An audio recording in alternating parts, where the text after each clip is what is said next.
Recording in progress.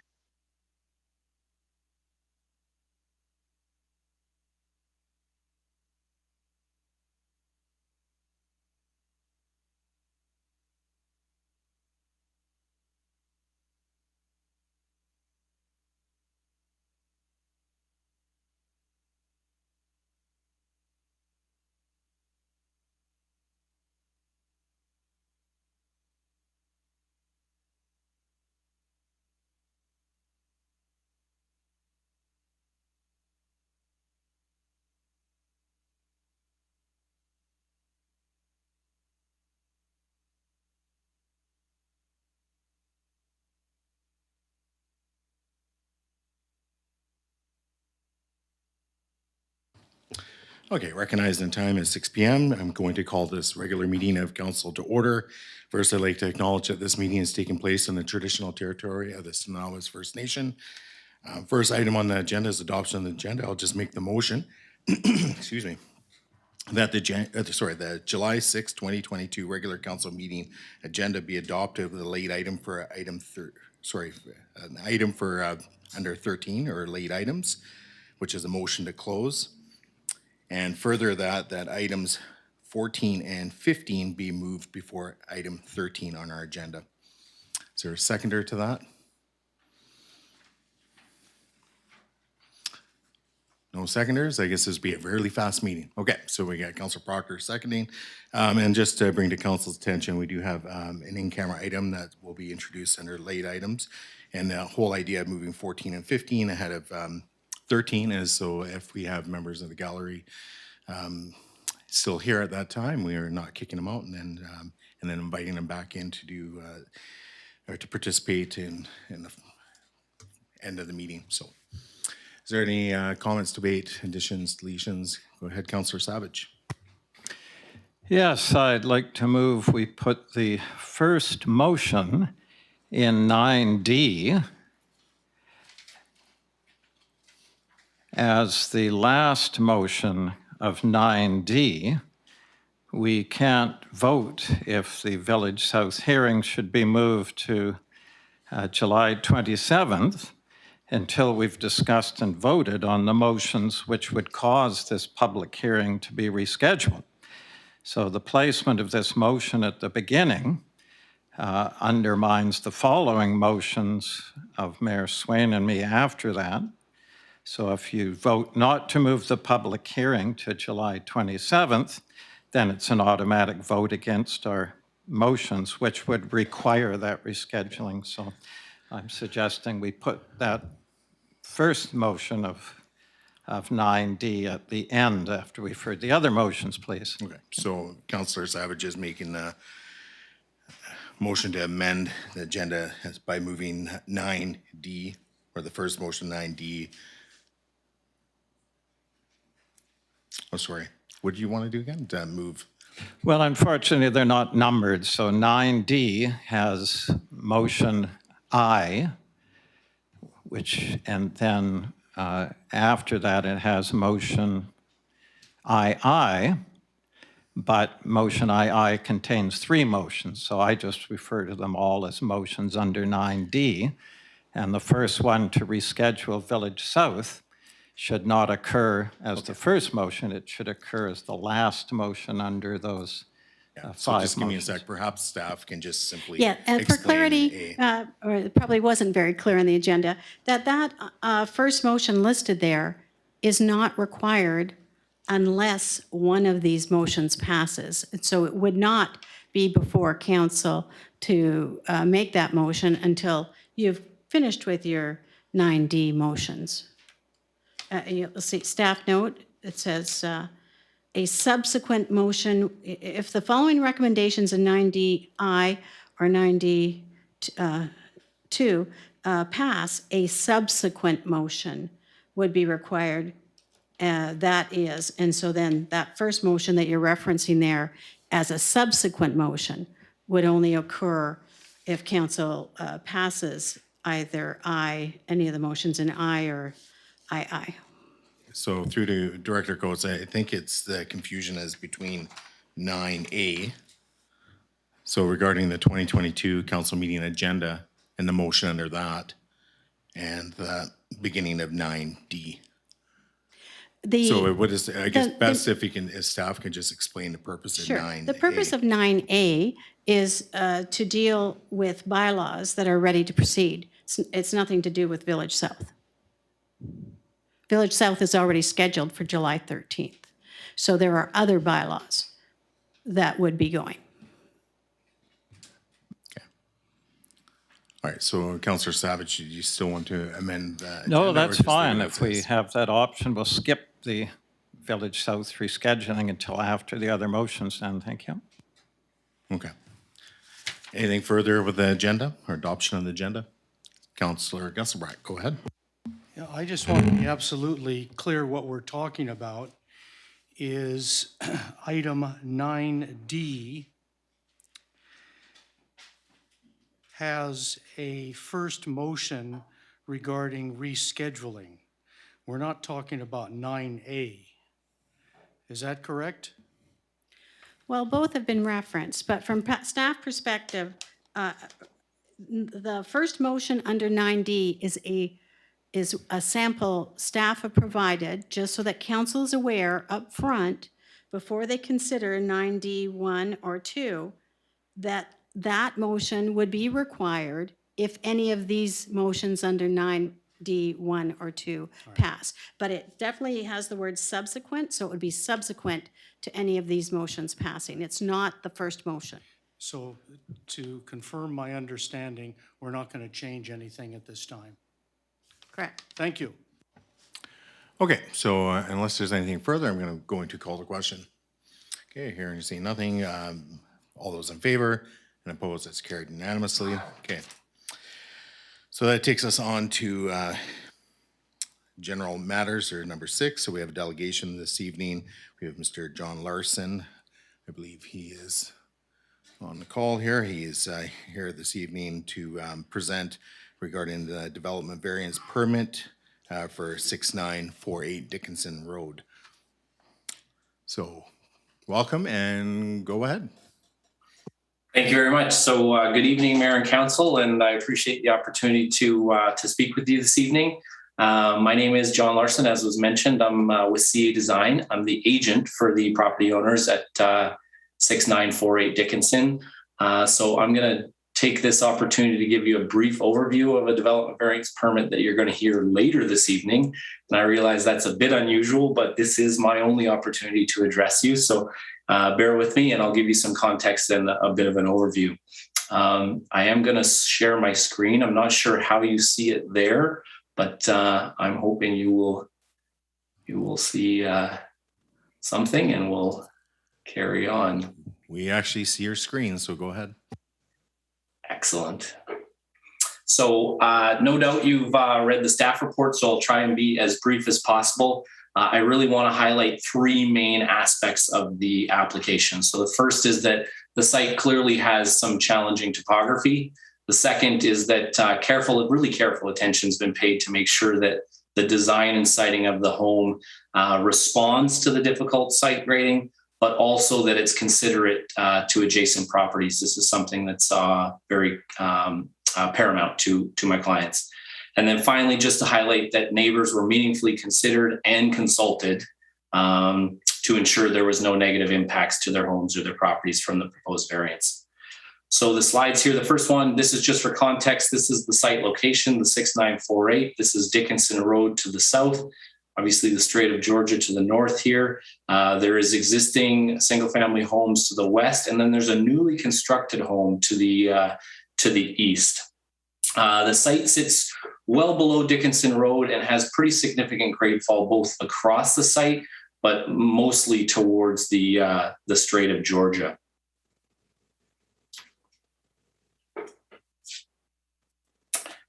This is a site plan here. With just a pretty quick glance, it becomes easy to see that the site contains this challenging topography. Each of these contour lines represents a 0.5 meter of fall. As I mentioned, there's about 2.5 meters of fall across the front of the property, and then about 10 meters of fall from the high point of Dickinson to the back of the building envelope. That's about 30 plus feet of fall over the building envelope. that's a lot to deal with, and in this case, it's just a little bit too much to deal with for this particular development.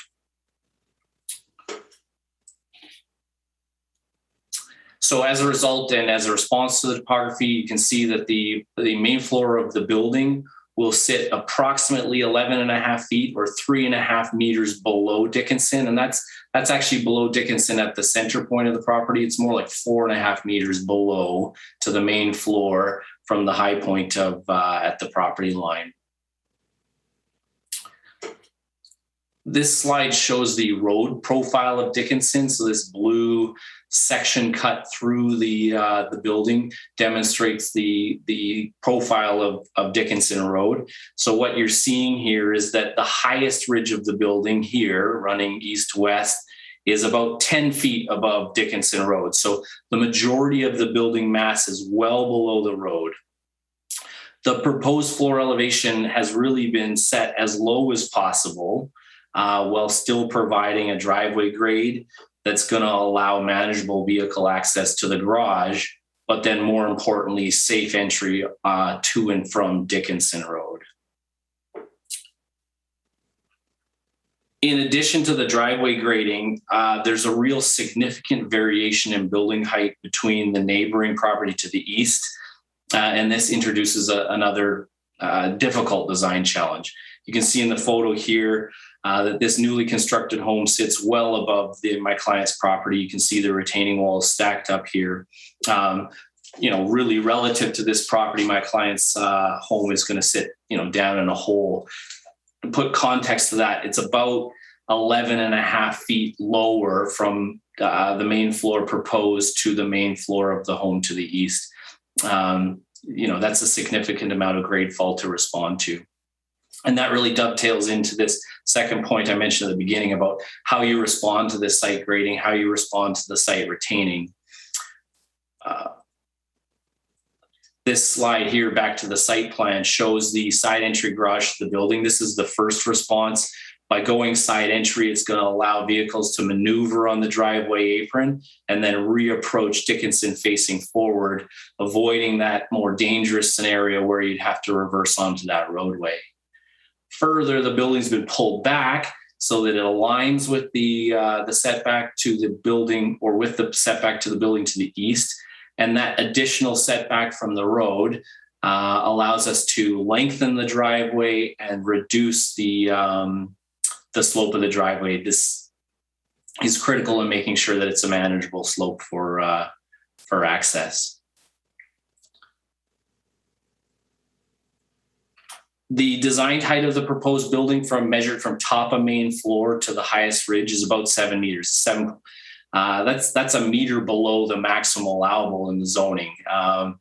These slides show the very small portion of roof area that does require the variance. We've used everything from short truss spans, split pitch roofs, and articulated building forms to try and minimize the total extent of the variance that's being requested. Again, I'm trying to highlight here that this hasn't been haphazardly located or designed. We really took careful attention to make sure that the design and location was considered and appropriate. Finally, the last point I brought out at the beginning is neighborhood consultation. There's no such thing as a variance without good consultation. And so my clients personally visited all the neighbors to discuss the proposed development. They ensured there was no negative impacts to their homes and properties. And I think this is evident in the letters of support from both the adjacent neighbors beside, as well as one across the street. I mentioned at the beginning, it's a challenging site. It's been carefully designed. The minor variance makes sure that we have manageable and safe access to the road, make sure we have an appropriate relationship to the adjacent homes and the retaining works, and it has the full support of the neighbors. That's really it. I appreciate your time, and if you did have any questions, I'd be more than happy to answer them for you. Okay, thank you for your presentation, Mr. Larson. Through to council, are there any questions for the delegation? Go ahead, Councillor Gusbart. I just think that body of water that I'm looking out the window at is now called the Salish Sea. You are correct. That I appreciate the duly noted. Any other questions, comments from council? Go ahead, Council Proctor. I just wanted to say that I really appreciate your presentation. The graphics made it really easy to understand what you were talking about, so thank you for that. Okay, unless there's anything further, again, thank you for presenting. Appreciate it. All right, so that moves us on in our agenda to item 7. So the consent agenda, that the recommendations listed for 7A in the consent agenda, it's just the one item, be approved. So is there a seconder to that? Second by Councillor Savage. All those in favor and opposed, that's carried unanimously. That takes us on to item 8 of the agenda, so public input period. Do we have anybody, so is nobody registered remotely? Anybody in chambers that wishes to speak to the agenda for this evening? Okay, come to the microphone, name and address, and once you have a little red light, you can go ahead. Hi, Brian Blood, 7075 Gillette Road. I wasn't going to speak until these comments that were just made. In fact, the Salish Sea is an aggregate of the Strait of Juan de Fuca, Puget Sound, Georgia Strait, and connecting waters, and all of which still exist in the geography and all of which still maintain their names. So either usage is correct. Any additional speakers? Okay, seeing none, we'll move on in the agenda. So we're on to 9A of the agenda. So this is the 2022 council meeting schedule. I'll just simply make the motion that the 2022 council meeting schedule be amended. Oops, my sheets caught up here. To add a special council meeting to be held Wednesdays, July 27, 2022, 6 p.m. electronically and viewed in the council chambers, Municipal Hall, 2nd floor, 7192 Lantzville Road, Lantzville, BC, for the purpose of holding an electronic public hearing for bylaws ready to proceed. Is there a seconder to that? Seconded by Councillor Proctor. Discussion on the motion. So I just had a question through to staff. Can staff outline what, bylaws will be ready or nearing being ready for this special meeting? So through to, I guess, Director Limshu. Good evening, Your Worship. Yes, so right now we're contemplating 3 bylaws. There are the 2 zoning amendment bylaws on Harwood that were previously given first and second reading at an earlier council meeting, as well as the bylaw amendments for the foothills. Okay, thank you. And through to the seconder, is there anything? And then through the rest of council, so Councillor Savage, go ahead. Yes, thank you. And nothing can demonstrate more clearly the rush to pass as much development as possible before the election. Here we are reserving a time slot for a public hearing before the development applications have even been processed to fill that time slot. That's the very definition of a rush. The number of developments and which developments this public hearing will accommodate until just 1 minute ago was unknown. The rush is solely for the benefit of developments. It certainly has no benefit to residents. After 2.5 years of COVID, residents can finally travel, enjoy the summer, visit relatives, allow kids to freely play with each other.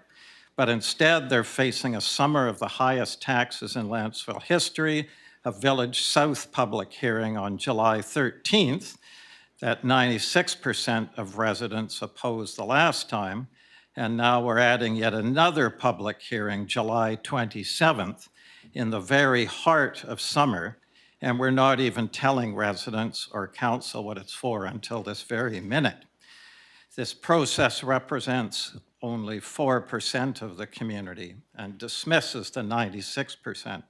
There's never been any direction from council to rush through as much development as possible before the election. This rush is coming completely out of the blue. And to add insult, this rush is only for things which hurt the community. The beneficial things like a construction route for foothills traffic instead of the current racetrack on Olds Road is not being rushed. It's now 9 months since this motion was passed and still no construction route. On April 6, 3 months ago, Council passed a motion for a tree bylaw to protect against development, clear-cutting everything. It's nowhere to be seen, but the developments which will be doing the clear-cutting are being fast-tracked. Council received a letter yesterday. It's from a development which came to Council on June 22nd. They had a public information meeting the very next day, June 23rd, and now they are asking for a public hearing, yet another one on July 20th. It's for rezoning and to amend the OCP. This is record-setting speed of 3 events for approval, all in 28 days. And I'm quite sure they'll be expecting approval of third reading on July 20th. That's 28 days versus 91 days since Council passed a motion for a tree bylaw that we'll never see before the clear cutting begins. So absolutely no to further wrecking residents' summer by more nastiness on July 27th, and no to insulting the community in the next council. This rush before the election will ensure neither will have a say in all this damage. Having a rushed third of 3 July public hearings represents solely the developers and 4% of the community. This is dismissing the community, not serving it, so I'm absolutely opposed to this. Yet another public hearing. Please no applause from the gallery. Okay, through to council, any additional speakers on this item? Did you have your hand up, Councillor Guswick? No, okay.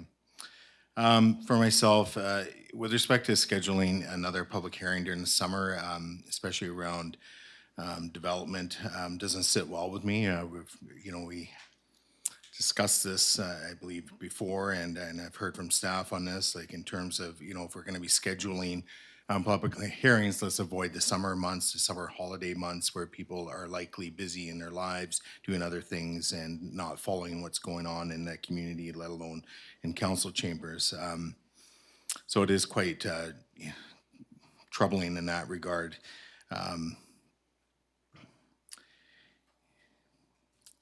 Yeah, again, it simply doesn't sit well, and I know I have a motion on the agenda that would likely trigger a public hearing again, and or moving a public hearing, but sounds kind of hypocritical. But again, I was in a strong favor of having the public hearing we have next week on the 13th. So again, in the summer months, for me also, it's if we have confidence in the democratic process, and why not wait until September and even after an election?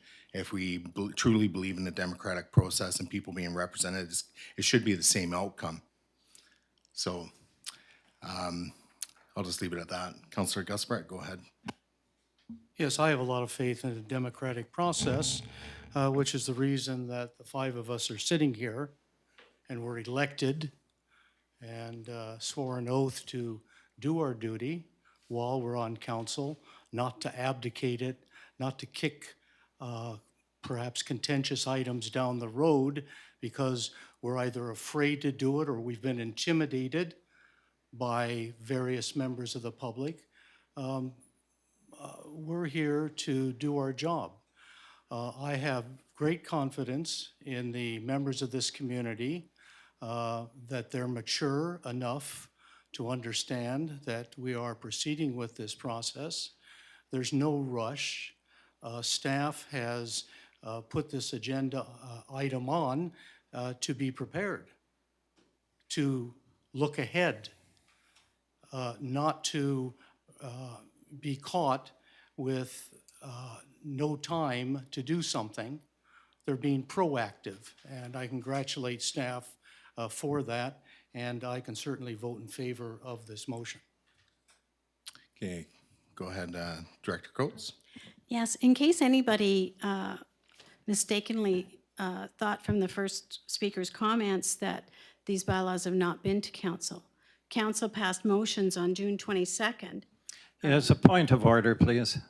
What's your point of order, Councillor Savage? It's completely inappropriate for a staff member to be entering the debate and criticizing a council member whose Okay, council so meeting it is. Councillor Savage, you've stated your point of order. So at this point, I don't feel that staff has entered the debate, and I know staff will be very careful not to enter the debate. Staff is simply just stating and perhaps reminding council of the bylaws that would, have been mentioned that would be under consideration. So, And if I could I'm- finish, Yeah, go ahead, yeah. as I was interrupted.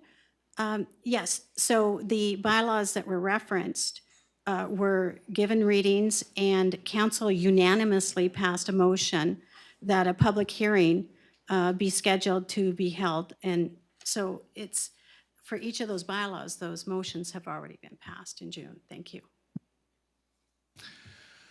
Additional speakers on this. And I did want to respond to just one comment made by Councillor Gusselbrecht. Just for the record, I have not been intimidated with any motion have brought forward to this council, and even with the amendments I have on this evening's agenda. So just want to make that perfectly clear. Go ahead, Councillor Savage. Yeah, just one clarification, please, that rescheduling of Village South, if our motion's passed tonight, the July 27th date is completely arbitrary. It could just easily be in September, and I dare say any of these public hearings being scheduled should be September. That's the appropriate time when people are available. To have, again, 3 in July is absurd, to keep calling people back to public hearings. So go ahead, Director Coates. And I would just remind council that September is always a very busy time for council. So the first meeting is the day after the long weekend. The next week, you are at UBCM, so there is no meeting. And then the week of the 19th, there is one meeting. It's likely that there will be other business items for council to deal with at that time. So that's why staff have brought this forward. Okay. And that's just through that staff is in terms of holding multiple public hearings on the same night. I know we've done that once previously this term, dealing with a couple of properties up, it was the Harvey Road and what was the other one? I think it was Lade, Dickinson Road. We did deal with those, but in terms of multiple public hearings, is there an anticipated cap that council would be suggesting for the number of public hearings in one evening? Maybe I should defer to Director Limshu on that, but I think usually there's an indication if there's a huge interest or huge concern, and that's when, staff have scheduled it as a separate one-off.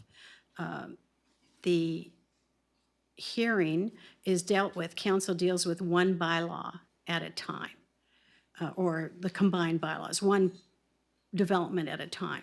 So if at any point council wishes to recess to resume another day, that can occur. And maybe Director Limshu, if he has anything. I think Director Coates has basically hit the nail on the head. There really isn't a cap per se. With respect to the bylaws that would be coming forward for public hearing, it didn't seem in staff size anyways, that these applications were very controversial. The feedback has been fairly straightforward and quite positive. The Foothills amendment bylaws, given the scale, it's a fairly large scale given the project. So far to date, the feedback has been minimal, and what feedback that we received have been very, very positive. Okay, thank you for that. So in terms of scheduling, it could be open-ended, it could be a 3-4 hour public hearing, I'm guessing. So if we were to combine, say, Village South with a potential Harwood, and Foothills public hearings. So, okay. Anything further from council? Councillor Savage, go ahead. Yes, it just makes my point of the rush even more, that here we've got the Foothills, the biggest development in Lantzville history, and yes, it's got some great things in it, but surely they deserve their own evening for a public hearing for a development this big. And to combine it with others, it just makes my point that it is a rush, and it's a rush in the heart of summer, late in July, where people are expected to come out, and it's now being combined with the, as I say, the biggest development in Lantzville history. All the work they've done with the community and trying to accommodate the community, surely they can deserve their own night for a public hearing. So there's many nights in September. It doesn't have to be on a Wednesday. So this is where they belong, is in September, not in the heart of the summer, especially 3 of them now, July 13th, July 20th, which I'm sure will be approved for a public hearing, and now July 27th. Thank you. Okay. Yeah, again, for myself, trying to work through this one, but I'm sure there's going to be a bunch more public hearings that will be stacking up, and deferring these any further down the road is going to cause that, whether it's perceived as a rush or not. That's up for the community to decide, and ultimately, again, we're going to have a backlog, if you want to call it that, of public hearings coming our way. So it's going to be probably a very busy September, and potentially leading, I don't know when we'll stop, but leading into October. But in the meantime, I'm reluctantly going to support this, and I'll leave it at that. Okay. Councillor Savage. And the last point I'll make is, if you leave it as a natural process, there's nothing preventing these going for the next council. There's no need to have all these done and rush through before the election. We should be showing faith in the community that their votes will reflect the people they want next on council, and let these councillors, this new councillor, have a chance to vote on these big items. There's no reason to preclude them from the process. So there's not only many nights in September, but there's also availability right through to November when the new council is in office. Thank you. Okay, unless there's anything new, I'm going to call the question. Okay, all those in favor and opposed, and Councillor Savage is opposed, the motion carries. All right, so that takes us on to 9B. So this is the development variance permit application for 6948 Dickinson Road. I'll make the motion that the development variance permit number DBP 22-3 for 6948 Dickinson Road be approved to increase the maximum height of a house from 8 meters to 9.2 meters. So second by Councillor Gesselbrecht. Discussion on the motion. I guess I can lead this one off. I believe the delegation's presentation this evening was very informative. Clearly, there's no impact to the neighboring properties. It's pretty straightforward at request. I was quite shocked how low the top of the house is going to be relative to the road, but given the fact I do live in that neighborhood and know the properties quite well around there. So, Councillor Gesselbrecht, go ahead. Thank you. Through the chair to staff, have we received any letters in opposition to this development permit? Through your worship, the council, no, we have not. Thank you. Then in that case, I can support this motion. Any additional speakers on this item? Okay, hearing none, I will move to call in the question. All those in favor and opposed, that's carried unanimously. That takes us on to item C. So this is the Regional District in Nanaimo, Southern Community Search and Rescue Contribution Service Amendment Bylaw Number 1552.03/2022. I'll make the motion that the District of Lantzville consents on behalf of the electors of the Regional District Nanaimo Board's adoption of the Southern Community Search and Rescue Contribution Service Amendment Bylaw Number 1552.03/2022, and further that the Regional District of Nanaimo be notified accordingly. Seconded by Councillor Proctor. Discussion on the motion. This one's rather simple. It's just adding an electoral area E from what I understand. So it's just more of a housekeeping thing than anything. So I can support that, and by the addition of Area E brings our costs down a little bit, but every little bit helps. So go ahead, Councillor, through to Councillor Proctor as the seconder, and then we can go through. Okay, so Councillor Savage.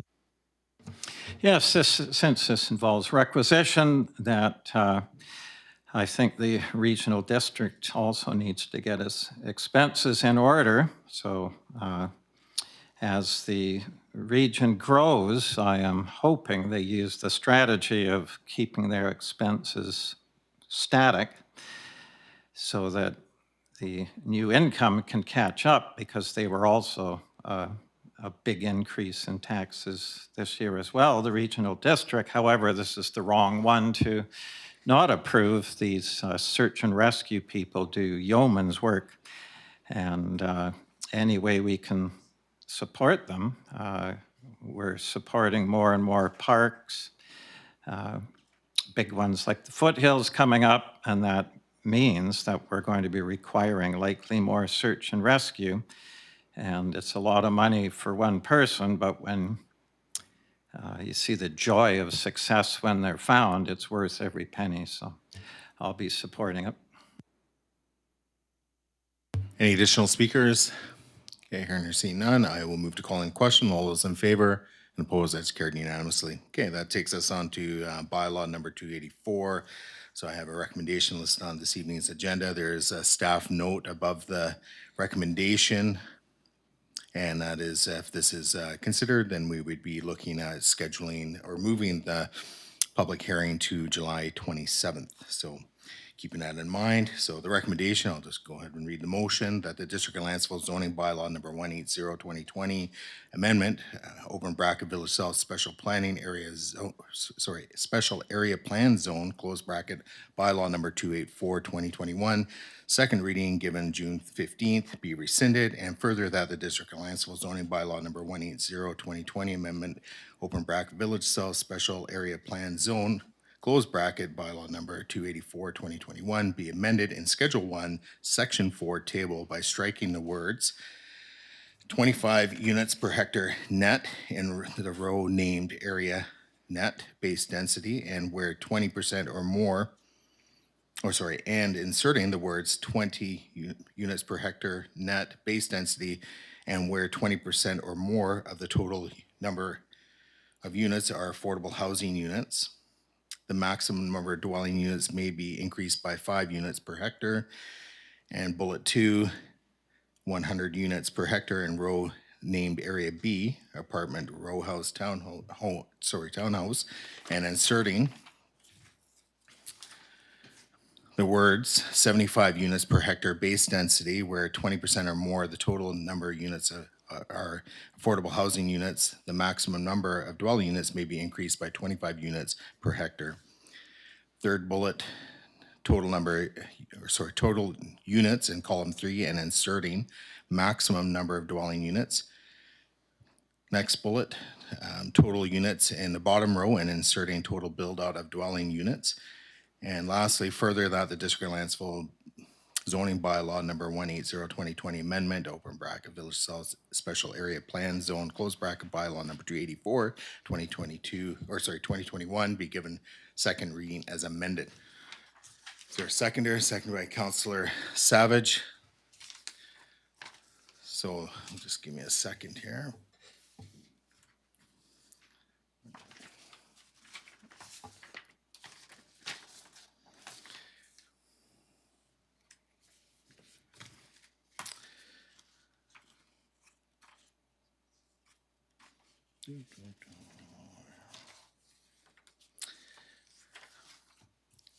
So for council's benefit, probably the best thing to do is if you go to page 45 of the agenda, or sorry, it'd be page 46. Oh, no, 45.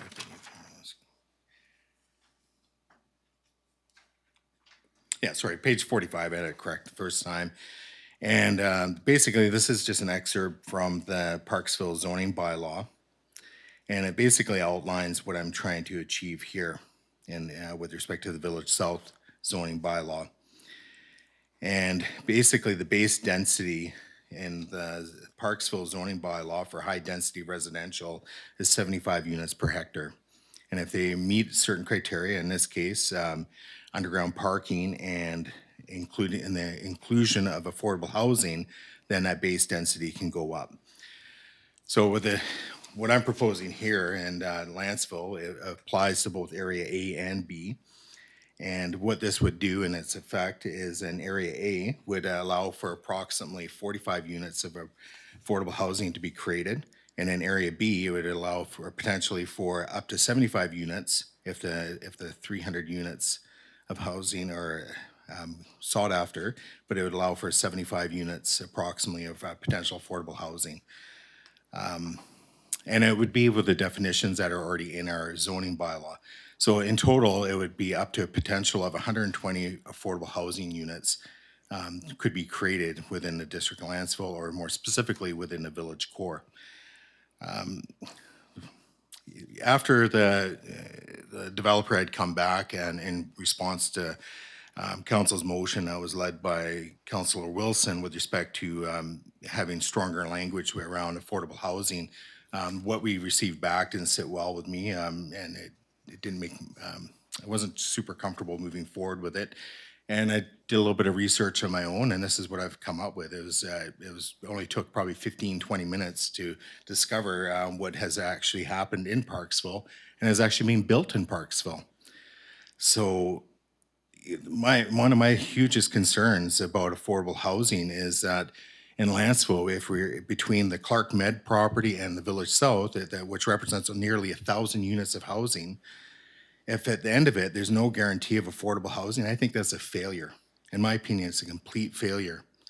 I'd rather be like Parksville in leading the way in terms of affordable housing. I'd rather it be a positive story in Lantzville about how we're achieving affordable housing rather than a case study of what not to do.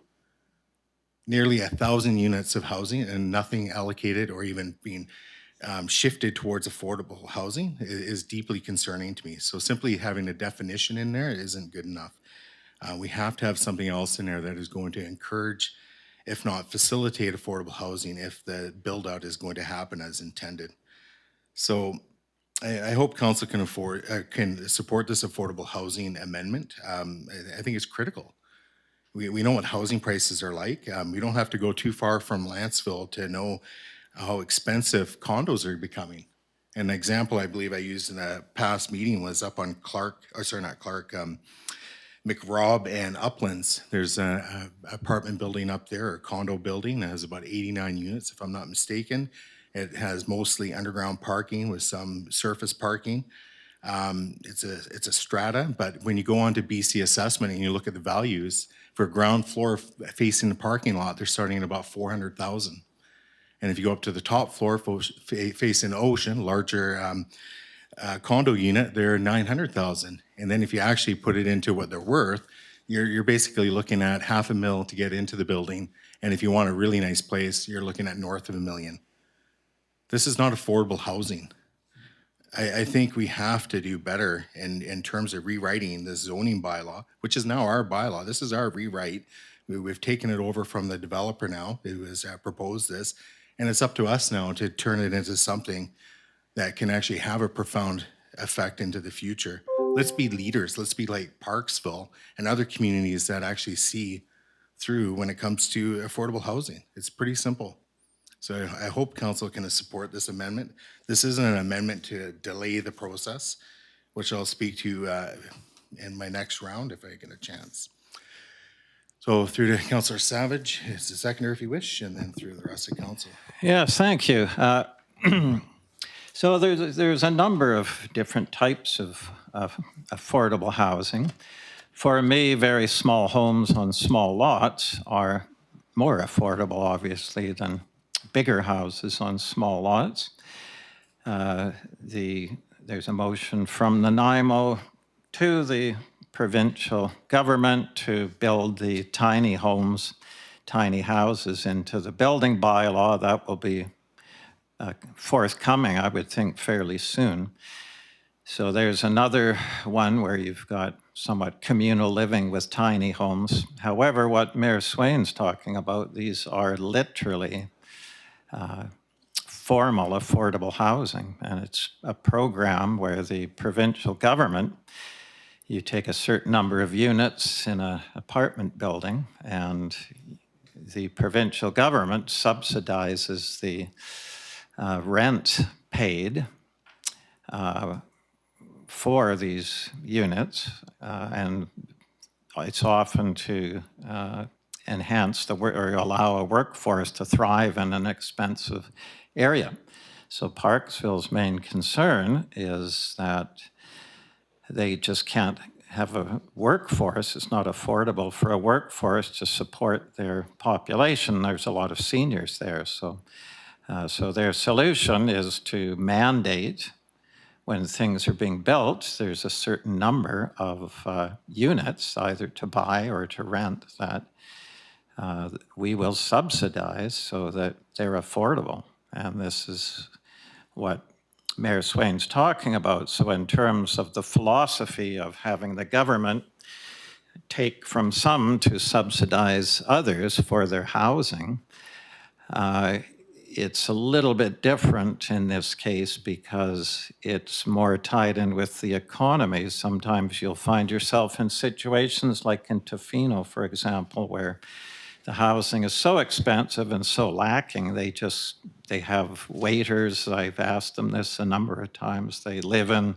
campers, they camp on the beach, they live in, just happen to know someone, they rent a room from a house, whatever, but this type of subsidy is sort of the even keel of the economy to make sure the economy stays thriving, because if you go to a place like Tofino and there's no service, you'll stop going. So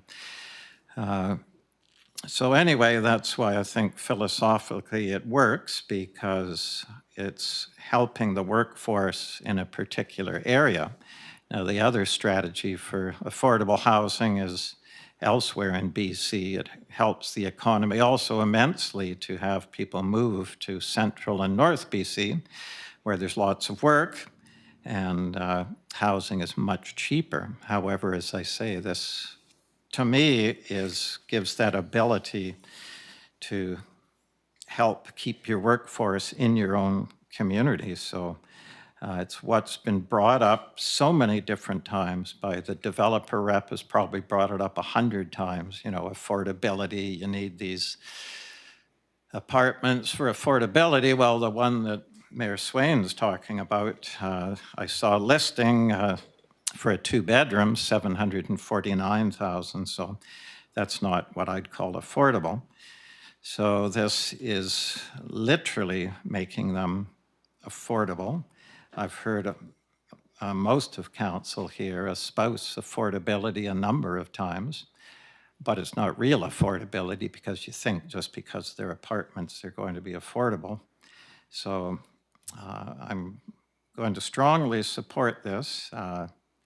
It does two things. It maintains a viable workforce in our area, as well as ensuring a demographic is able to survive in our area too. And that demographic can be people with the lower paying jobs, but nevertheless are highly useful. That can be in anything from house cleaning to landscape labor, that sort of thing. So you want this demographic in your community, and it will also help young people getting a start as well. So anyways, if these apartments are going to be there, then at least let's make some of them literally affordable. And it may not be permanent, this government subsidy. It may, as the house prices wane, so may these programs of subsidies. So anyway, I'll fully support it, encourage everyone to. Thank you. Additional speakers on this item? Okay, Councillor Proctor. Well, I think this is a really interesting idea. So I did quite a bit of reading I also attended a workshop on affordable housing at the AVICC. Most of the reading that I've done indicates that the housing shortage and the price of housing in Canada, and especially in BC, is due to a supply and demand issue. And the Canadian Home and Mortgage Association is encouraging municipalities to build homes as fast as they can, because the more homes that are built, the lower the price of the stock.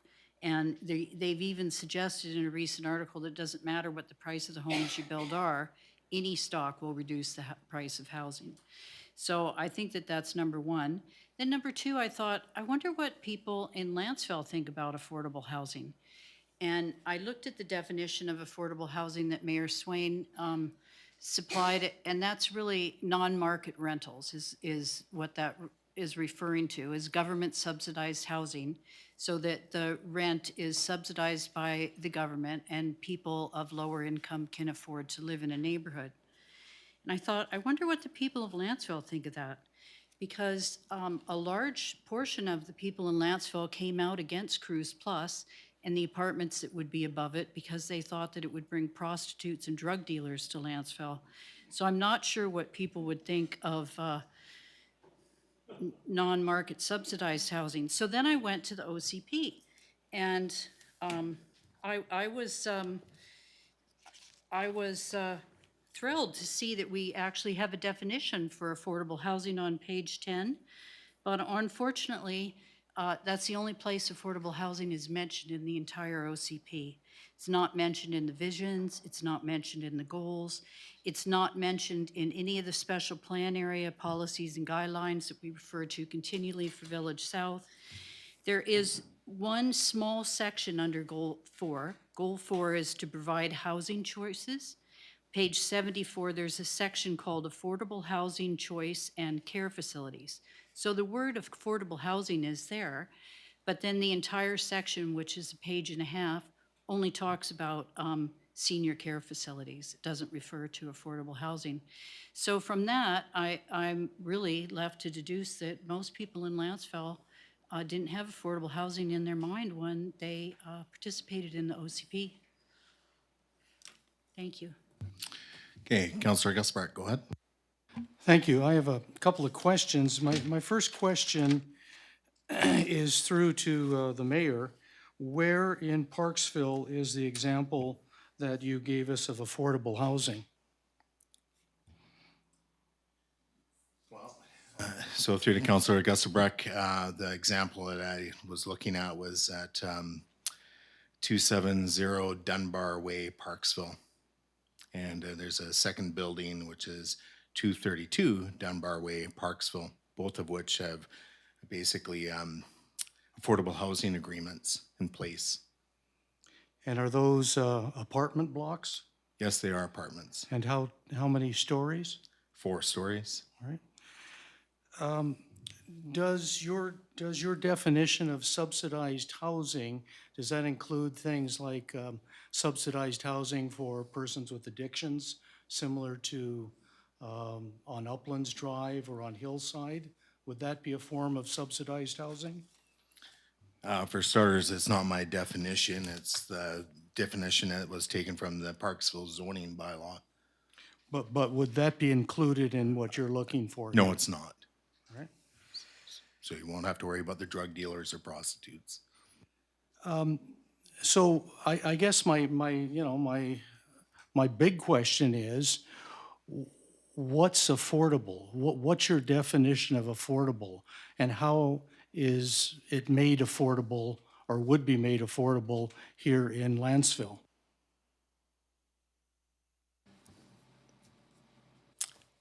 The definition that you're looking for, or in the answer to your question, would be page 47 of the agenda. That's the definitions that would likely apply. And also we have an amended definition to the zoning bylaw for Village South, which I don't have in front of me, but references that I forget what it is, 30% of household income, but I don't think it has a reference to the median income of people living in this area. So it would have to be tied back to what people's income levels are, as what would be stated on page, or what is stated on page 47 of the agenda. So really, the only quote of affordable housing that would be possible would be subsidized housing. That is either the government, whether it's federal or provincial, or a affordable housing society. We have a number of them in Nanaimo. I don't believe we have any in Lantzville, but it would be entirely dependent on either private money or government money subsidizing the housing in order for it to be, quote, affordable. Is that, would you agree with that? No, I wouldn't agree with it. And simply, if I may respond. Yep. Okay. The specific buildings that I've cited there, they are managed and owned by Broad Street Developments, and I think it's Broad Street Developments out of Victoria, and maybe I should not quote that. Anyways, it's managed by Broad Street and owned by them, and they're the ones that have their agreement with the city of Parksville to make sure that, as stated, 20% of their units would be kept affordable. So if you actually go on there, you can get a 1-bedroom for $1,300 in that building. So it's really up to whoever builds on that site or on the sites in Village South in the future to, if they want to go for this density bonusing, to make it happen. It doesn't bring in not-for-profit housing societies and halfway houses and all this other stuff. This is basically a way of providing inclusive housing across a broader spectrum of income earners.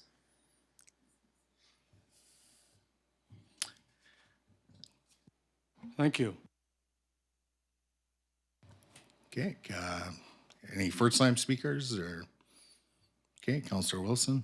Well, I think one thing we have to be mindful of, and I said this a couple years ago when we were dealing with COVID, and we were looking at, trying to keep taxes low, and thinking that people were at home suffering financially. And I said at that time that no, people were actually doing better in a lot of cases. They weren't traveling as much. People that were older were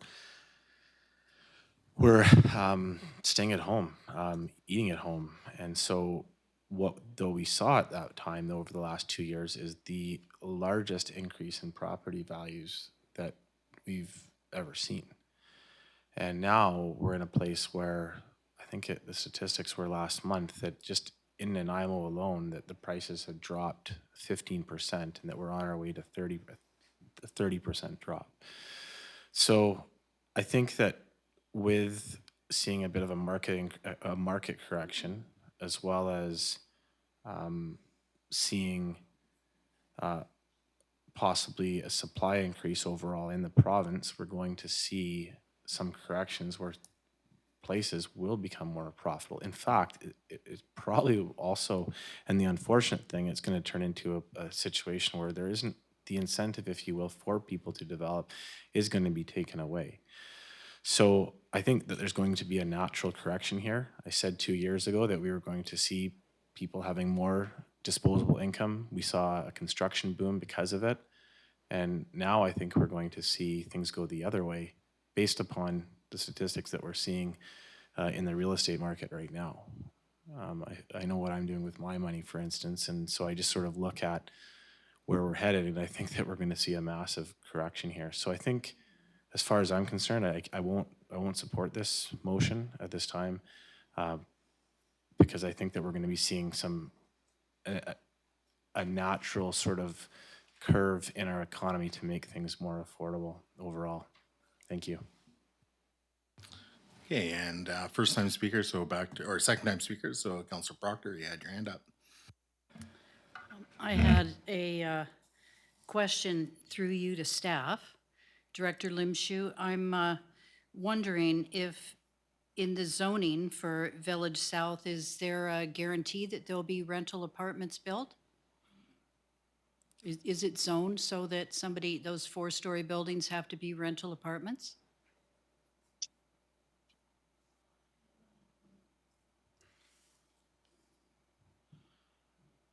within the existing zoning. We can't hear you, I'm sorry. You need to put your mic down. There you go. My apologies.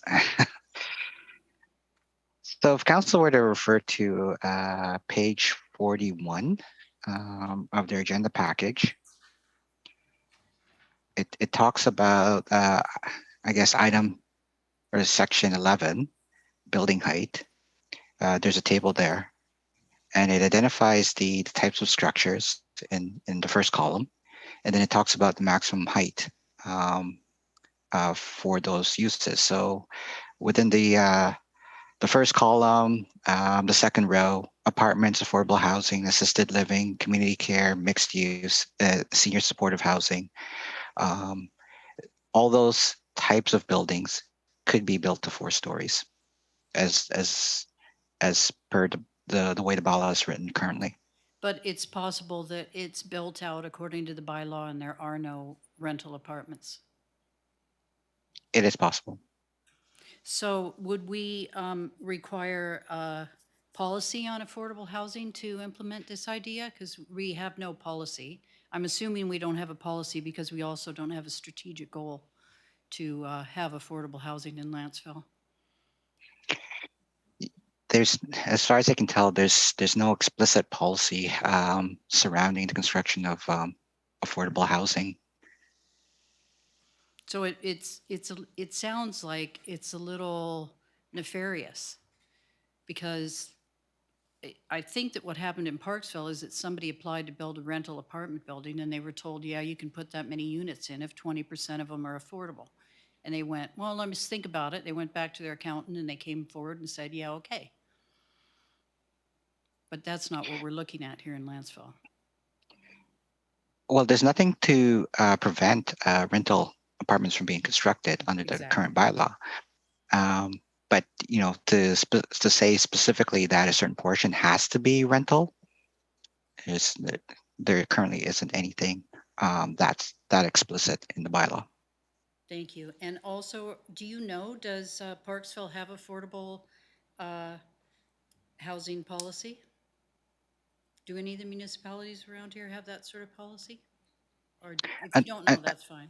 Yeah, generally speaking, and there's a number of municipalities that do have affordable housing policies, and they're very catered to the specific needs of those particular municipalities. So what may work for Parksville may not necessarily work for Lantzville. Conversely, perhaps what's good for Parksville might be good for Lantzville. But it's hard to definitively say, yes, we should simply import Parksville's policies, because we don't know the context in which those policies were developed for Parksville. Right. And we haven't put any thought into it, or we certainly never discussed it during our strategic planning. No. Okay, thank you. Okay, additional debate on this? Okay, Councillor Savage, go ahead. Yes, this is common all throughout southern BC where the prices are high. Pemberton is just in the process of getting affordable housing. It's talked about continually, affordable housing. There's nothing strange about it. These are the sort of things that should have been built. We've had all these months here. We could have built this into the village south. And here we are 9-10 months later, we're just looking at things that could be done there. There's been months and months this could have been done. It's clear as a bell in the OCP. It calls for all sorts of diversity of housing in the village south area. So here's another part of diversity. And Councillor Wilson, you have said so many times, affordability, affordability, affordability. You've said it with young Councillor Savage, professionals looking for. If we can just focus on the issue. Well, I'm and just not, responding to Councillor Wilson's. No, there's no response. Just on his viewpoint. I'm simply rebutting his So if you want to viewpoint. speak about the general views of council or things that have happened, All that's- right, the that's general fine, view- but just not mentioning specific individuals of council. Oh, I hear councillors do this all the time, rebutting another councillor, so I wish to address this affordable housing then. I've heard so many times from councillors, affordability, affordability. There's young professionals that just can't live in Lantzville. There's young people that can't live in Lantzville. There's just so many people that can't live in Lantzville. And now here you've been handed on a silver platter a way to allow them to live here, and it's being absolutely dismissed, doing contortions to avoid something as simple as this. This is as common as, I don't know what, throughout BC now, this affordable housing. The BC housing has incredible amount of programs, not just for renting, but for buying, getting people into housing. So I've heard this so many times from both the developer and council members. So now, all of a sudden, it's not being taken up on, and there is no surefire way to guarantee affordable housing than this. It's guaranteed. The provincial government ensures that 30% of one's gross income is not exceeded. And I believe I read it was something in the neighborhood of $76,000. Anyone making that amount or less could be eligible. That's how high the prices are. So why on earth you wouldn't go for this, put the onus on the developer to get some diversity? It's the perfect way to do it. It's right here. It's so common. I've seen this so many times over the years where the onus is on the developer. Fine, you want a 100-unit building, then X number has to be accessible for seniors and disabled, X number have to be affordable, and so on. It's been done for years. It's so common. Okay, Councillor Savage, I'm going to interrupt you there. I think you're probably at your 3 minutes. I was going to speak, and then Councillor Wilson had his hand up. So, you know, in terms of affordable housing, it was mentioned, you know, what's good for one community might not be good for another, and vice versa. When it comes to Parksville, sure, this is written right in their zoning bylaw, and it's for medium density, high density. It's written right in there, and it's in there for a reason. It's to encourage the creation of affordable housing within their communities. Qualicum Beach, they do it differently. So basically what they have is, it's I think $3,000 a door kind of thing goes towards their affordable housing. I forget what they call it, like reserve, and they go and, you know, and put that towards affordable housing. And so in terms of doing research, I could have kept going, but this one seemed to really work well. And the reason why I also took it is it's the individuals that are involved in Village South were involved in the project that I mentioned on Dunbar. So those two buildings were a part of Insight, and so they're very familiar and well versed in what affordable housing is, and the policies that are, or there's not policies, sorry, the bylaws that exist in other communities.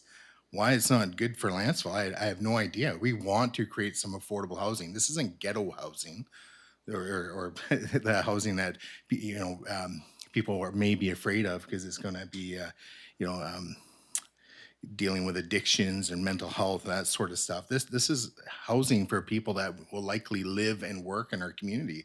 We want to create a vibrant village core with shops, but who's going to work in those shops? You have to provide them with housing. And this is one of the main thrusts for Parksville is, and I've heard it from the mayor there, is one of their biggest troubles they have is basically trying to provide housing for its workforce. They got all these businesses there, but they don't have anybody there to work there because they can't afford to live there. So we have to do things moving forward into the future to create affordable housing. And things have changed since the adoption of our OCP. And I mentioned a few meetings back, our policies or our OCD is very outdated when it comes to affordable housing. I think most people can agree with that. this is not to delay things. So on that note, I did want to respond to a letter that council received. I have forwarded on to staff for public information. But it was from Mr. Darwin Mellum himself, and what he stated in there is in his letter, I'm not going to read the whole thing. He says, then look at the council agenda for July 6th, ... Let's stall, waste everybody's time, and pretend we actually care about affordable housing. The timing with the upcoming election is suspect. Well, I can say with good certainty, this is not a stall tactic by any stretch. I am committed, and this is for council's benefit, if we entertain this, which would then go forward to a public hearing on the 27th, there will not be any further amendments from me. I deeply care about affordable housing. I attended the same workshop that Councillor Proctor went to at AVICC. And I have looked at many other affordable housings. I've brought it up many times. And our OCP is very lacking in that. But to turn our back on this and move forward is troubling. So, and then he further stated, I would like to strongly suggest that if you actually care about this community, reach out for guidance. Well, I have spoken to staff. I've discussed this. But as councillors or as elected officials, we also do have a responsibility to do research, not to come at this with an empty mind. Get informed. Look at other communities. Make improvements. We can do better. So I do care. I deeply care about this community, just like I'm sure everybody sitting on this table deeply cares about this community and the future members of this community. I know a common discussion I have with some of my friends is that, what are our kids gonna do? Where are they gonna live? Anyways, I'll leave it at that. So Councillor Wilson, go ahead. Just in response to comments, the reason why we don't have affordable housing in this community is because we have zero diversity of housing, and we've been so opposed to development for many, many, many years. And it always seems to be within the community that it's the same people that lead the charge. So had this community been allowed to evolve naturally, and I'm speaking as someone that grew up in this community from being 5 years of age, hearing my parents' friends come over, hearing them talk, seeing the letters that have been continually passed around this community and sent to residents for years, had we allowed for things to evolve naturally and properly over time, we probably wouldn't see what in some people call pressure. And if we're not careful, and I can say this as someone who I feel has an extensive business experience, educated in economics, we are going to see something in this community down the road, maybe 10 years. You want to see density? With the cost of development, it's only going to get more expensive to put pipes in the ground and roads in. So just think about that for a second. Had things been allowed to evolve naturally, yeah, we wouldn't even be looking at any of these developments right now. They would have already evolved. So hopefully there's some diversity down the road with some of these developments, if they get approved, that people, young professionals that are growing up in this community can move back and they can afford to live here. Okay, additional speakers. So second time. So go ahead, Councillor Gusselbreck, and then Councillor Savage. Thank you. Yeah, I heartily endorse what Councillor Wilson had to say. And what he said before about market forces. Everything's not up, everything's not down, but the direction of the arrow is now down. What we need is more product. What we need is more diversity. And that's what we're dealing with. Maybe I'm jaded, but how do you force people, whether developers or contractors or the government, force them to subsidize something in your community? I just don't think you can. But I'm looking at page 39 of our agenda.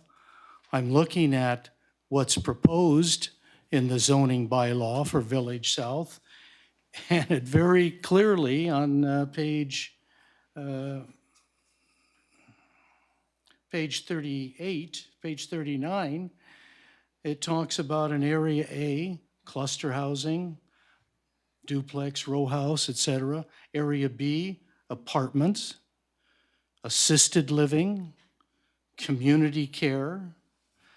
And in Area C, which is the mixed use area, it talks about affordable housing, apartments, assisted living, community care. So all of those talking points that we've been going around are listed in this zoning bylaw. They're there. And if we pass this bylaw, they will still be there. And it's up to who's going to do the building. Hopefully, we're not going to be in a recession. It's up to who's going to do the building to look at that and see what is going to sell, what is the best for the community. And if there's a huge appetite for some sort of affordable housing or less costly housing, it will happen. You're not going to build mansions if nobody's going to buy them.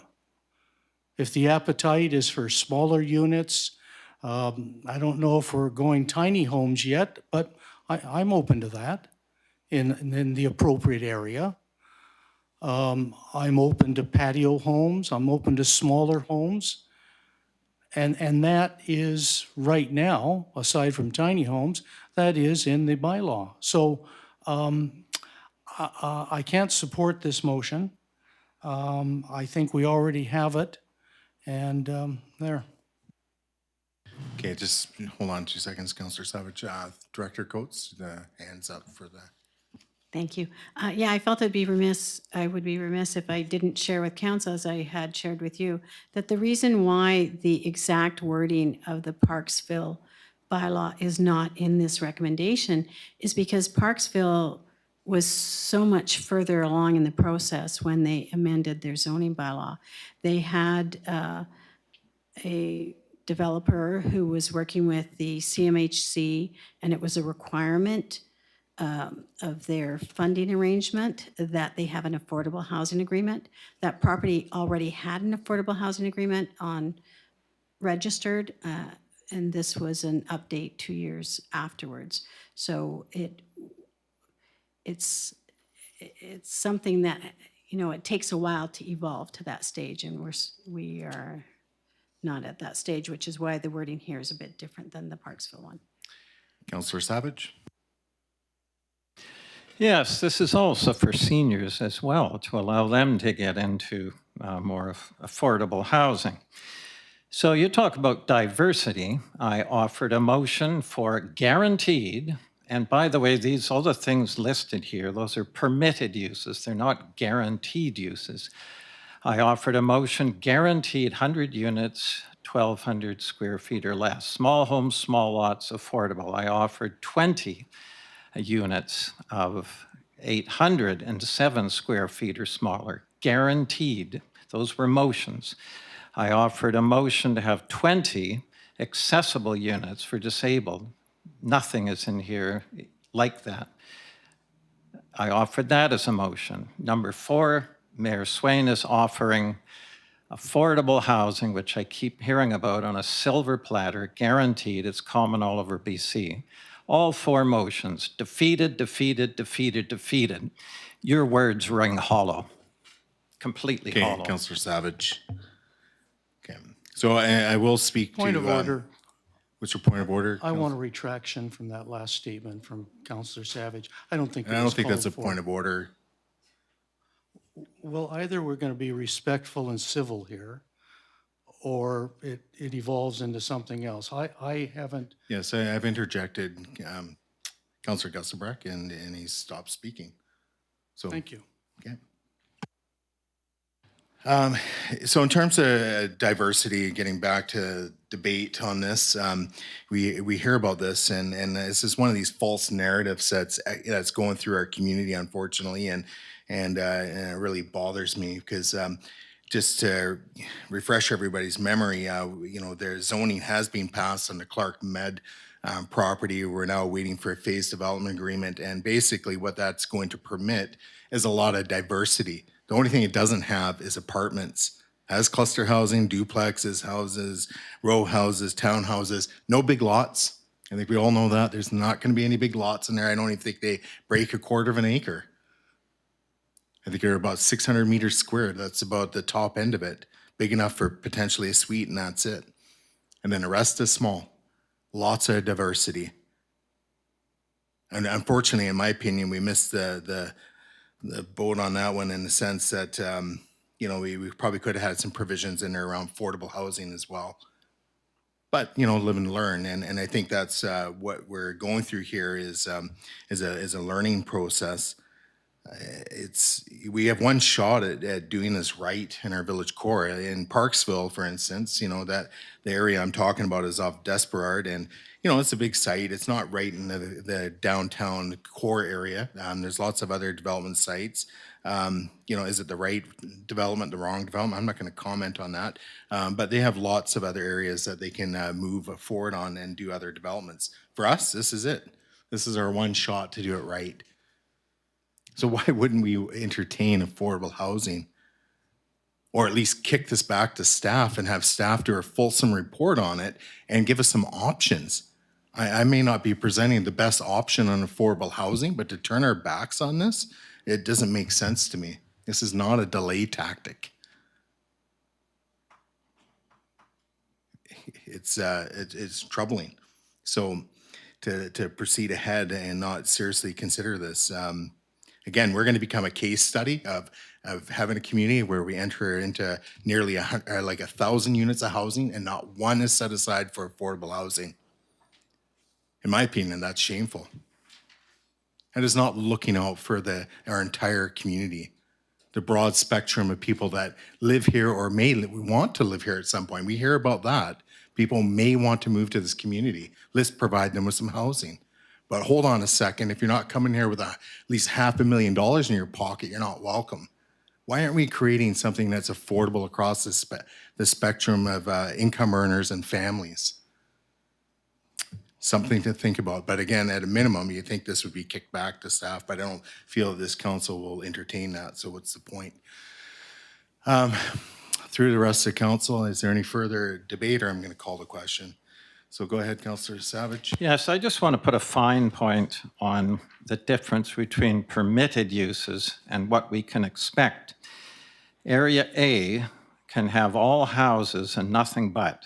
Area B can have all apartments and nothing but. Area C can have commercial and nothing but apartments. So what's possible here with permitted uses is to have nothing but apartments and houses, and that's it, with some commercial. So permitted uses are meaningless. It just means what the options are. What we're looking for are guarantees here. We finally did it with seniors' supportive housing, but this is after 9-10 months of trying, and finally we got something that's now guaranteed. Nothing else is, per se. So what I was trying to do last council meeting, and what, again, I'm trying to do with my upcoming motions, what Mayor Swain's trying to do is get some guarantees.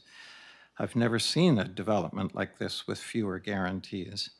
For decades, I've seen developments with exactitude, with requirements, X number of townhouses, X number of houses, and so on. I've never in my life seen a development with so open-ended, with so few guarantees. And it all comes down to the zoning. So I think I'm aware of at least 12 motions that have been tried to get more specificity. The other one we finally got was limiting Area C to 200 units. There's an example of at least some specificity, but there's very little for housing types. It's all just intentions and permitted uses. There's no guarantee of any variety whatsoever. So that's what's being trying to be done here. And in terms of being as far along as Parksville, it's a completely irrelevant point. The provincial government is poised and ready to help us in any way possible to have affordable housing. Their big complaint is communities are resisting it. They would be lining up to help us if we asked for it for affordable housing here. So it's very doable. It's a golden highway to get it done. So however it's done, but to not even try is so out of touch with what the rest of southern BC is doing now. So, and it's up to us to do our part, and we're doing nothing in terms of doing it if we don't support this. Thank you. Okay. And I just wanted to close on, this is maybe a fun exercise. You know, I've done a fair bit of research in this area now, and if you actually go and look up 232 Dunbar Way, Parksville development and so forth, and you dig through their zoning on that, and when they did their zoning amendment, and the interesting thing is what's in the zoning bylaw and the picture will not end up as what ends up built.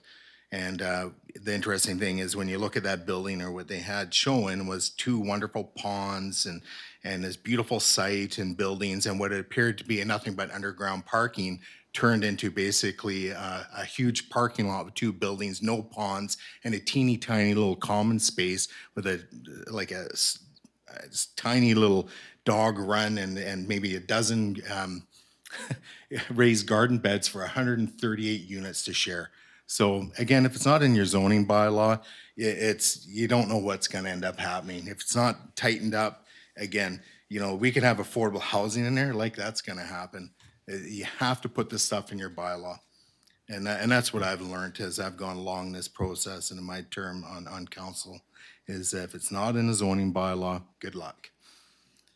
Is there any further comments, debate on this before I call the question? Okay, I'm going to move to call in the question. All those in favor and opposed, knowing that Councillor Wilson, Councillor Gusselbrecht, and Councillor Proctor, you're opposed, I'm assuming?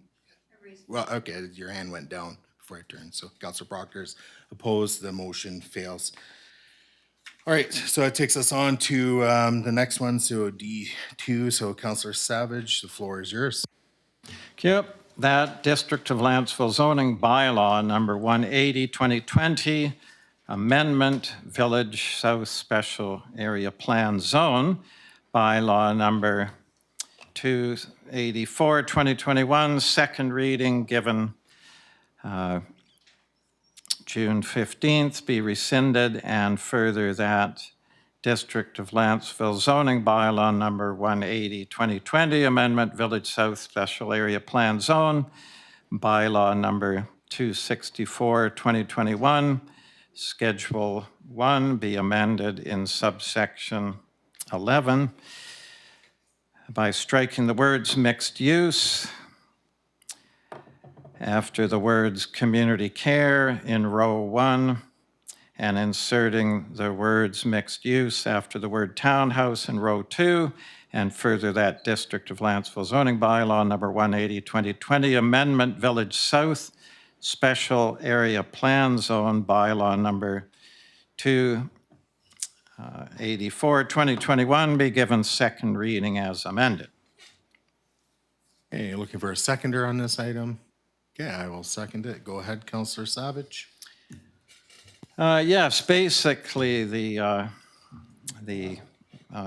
thrust of this is to ensure the height of the Village South mixed-use buildings adheres to our official community plan.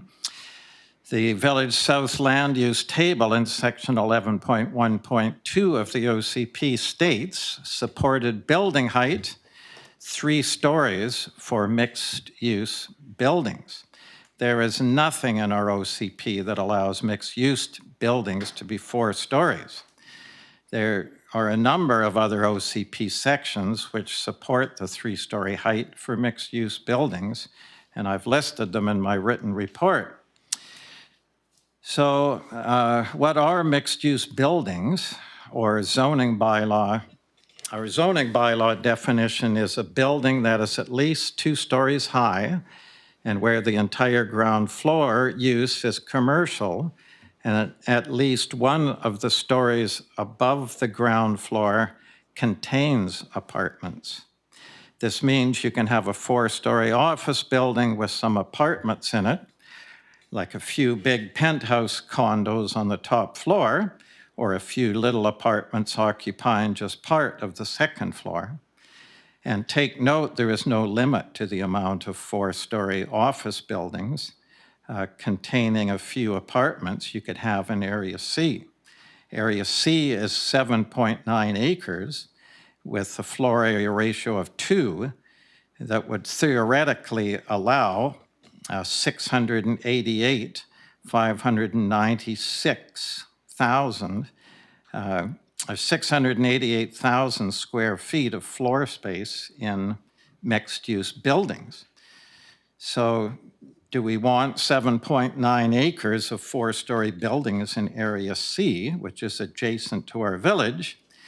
This would be in addition to the 7.46 acres of 4-story buildings in Area B. That's a total of 15.36 acres of potential 4-story buildings. Is this really what residents envisioned in our OCP? Well, of course not.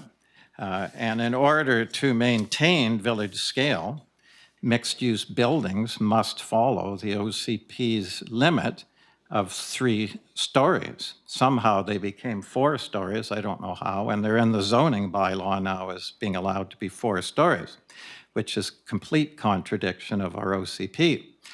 And in terms of underground parking, there's nothing in the proposed zoning which requires 4-story buildings to have underground parking. And office buildings often don't require much parking. It's just for staff if there's no public component to the office. And the 4-story North Grove apartments right beside Chapters and Woodgrove have surface parking and 45 units per acre of land.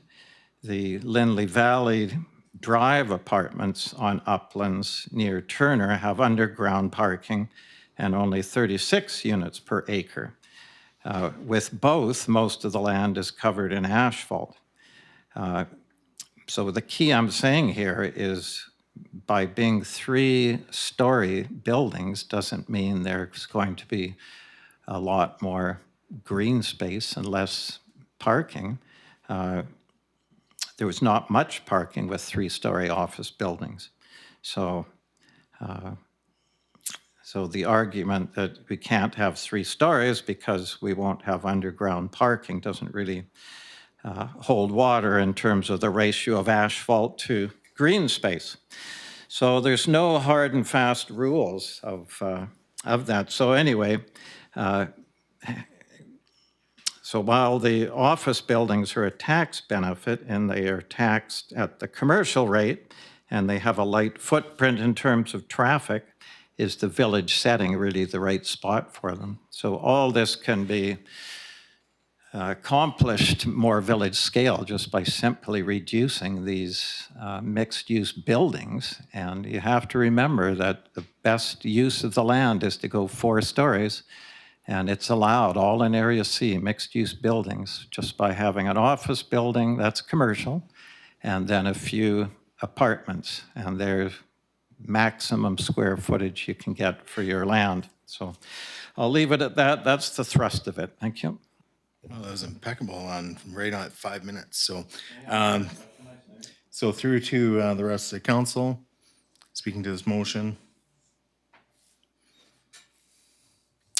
All right, if there's nothing further, I'm going to move to call into question. Okay, go ahead, Councillor Savage. Well, again, on these major, this is a change to the whole complexion as to what our village is going to look like. It's either going to be 4 stories all around the village or 3 stories. So I'm hoping I can at least have the courtesy of hearing from councillors what their opinion is, so that the community will know why they're getting 4 stories instead of 3. It's in keeping with the OCP as well. It's literally completely breaking the OCP to have it 4 stories. So I'm inviting to hear from other councillors, please. So through to Councillor Savage, are you speaking to the second motion that's listed? Just as a point of clarification.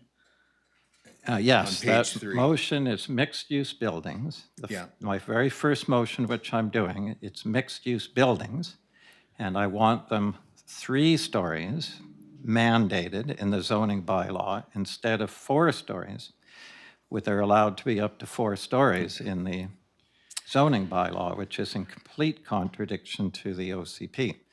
So I know it's confusing, all these motions without numbers, but it's the first motion I'm making. It's mixed-use buildings, 3 stories for the sake of the community, what they want. They said it all the time throughout the OCP process. I was there. I didn't miss one meeting. I didn't So miss through to one. Councillor Savage, it's just with the first motion, it just has to do with striking a word, mixed use, and then inserting townhome. That's all we're discussing right now. No, that's the process to get there. Oh, yeah, I understand. That's the yeah. complicated motion to get there. But all we're doing, we're taking mixed use from the 4-story But row. I'm just trying to figure this out procedurally. So through to Director Coates, should we not be taking the first 2 motions together? Or do they need to be done separately?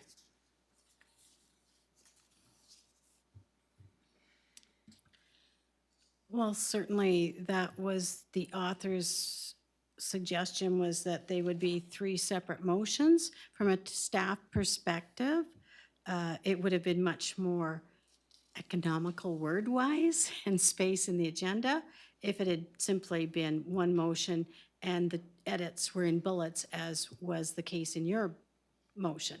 However, then, it's up to the person making the motion if they put it as 1 combined motion, and then it's up to council if a member calls to have it as a division where they're voted on separately. So it's not really a staff decision. Yeah, it just makes it tough, like when we're dealing with just the first motion that's on the floor through to you, Councillor Savage. Because then really we need to be, I understand the rationale you're discussing. It's just, the second motion you have listed deals with the 4 stories and 3 stories. No, this is all 1 motion. We're dealing, it's either yes or no.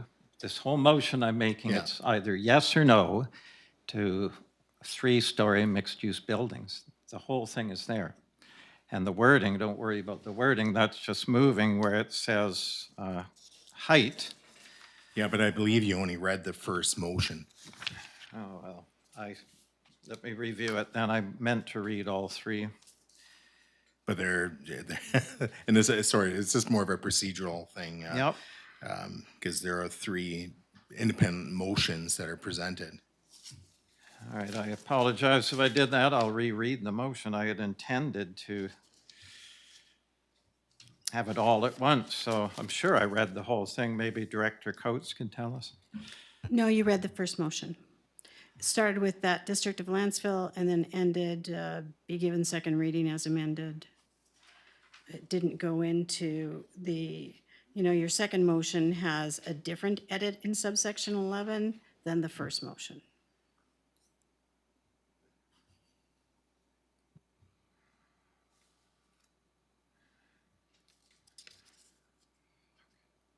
It was moved and seconded as one, just the first motion. That's correct, yeah.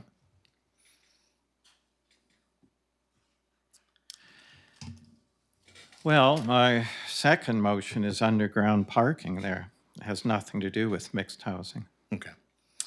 So unless there's anything further, then I'm likely going to call the question then on the first motion, which is basically just switching out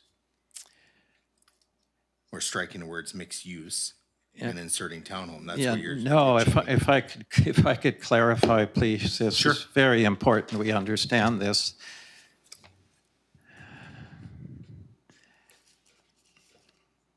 Okay, it's under height in the zoning bylaw.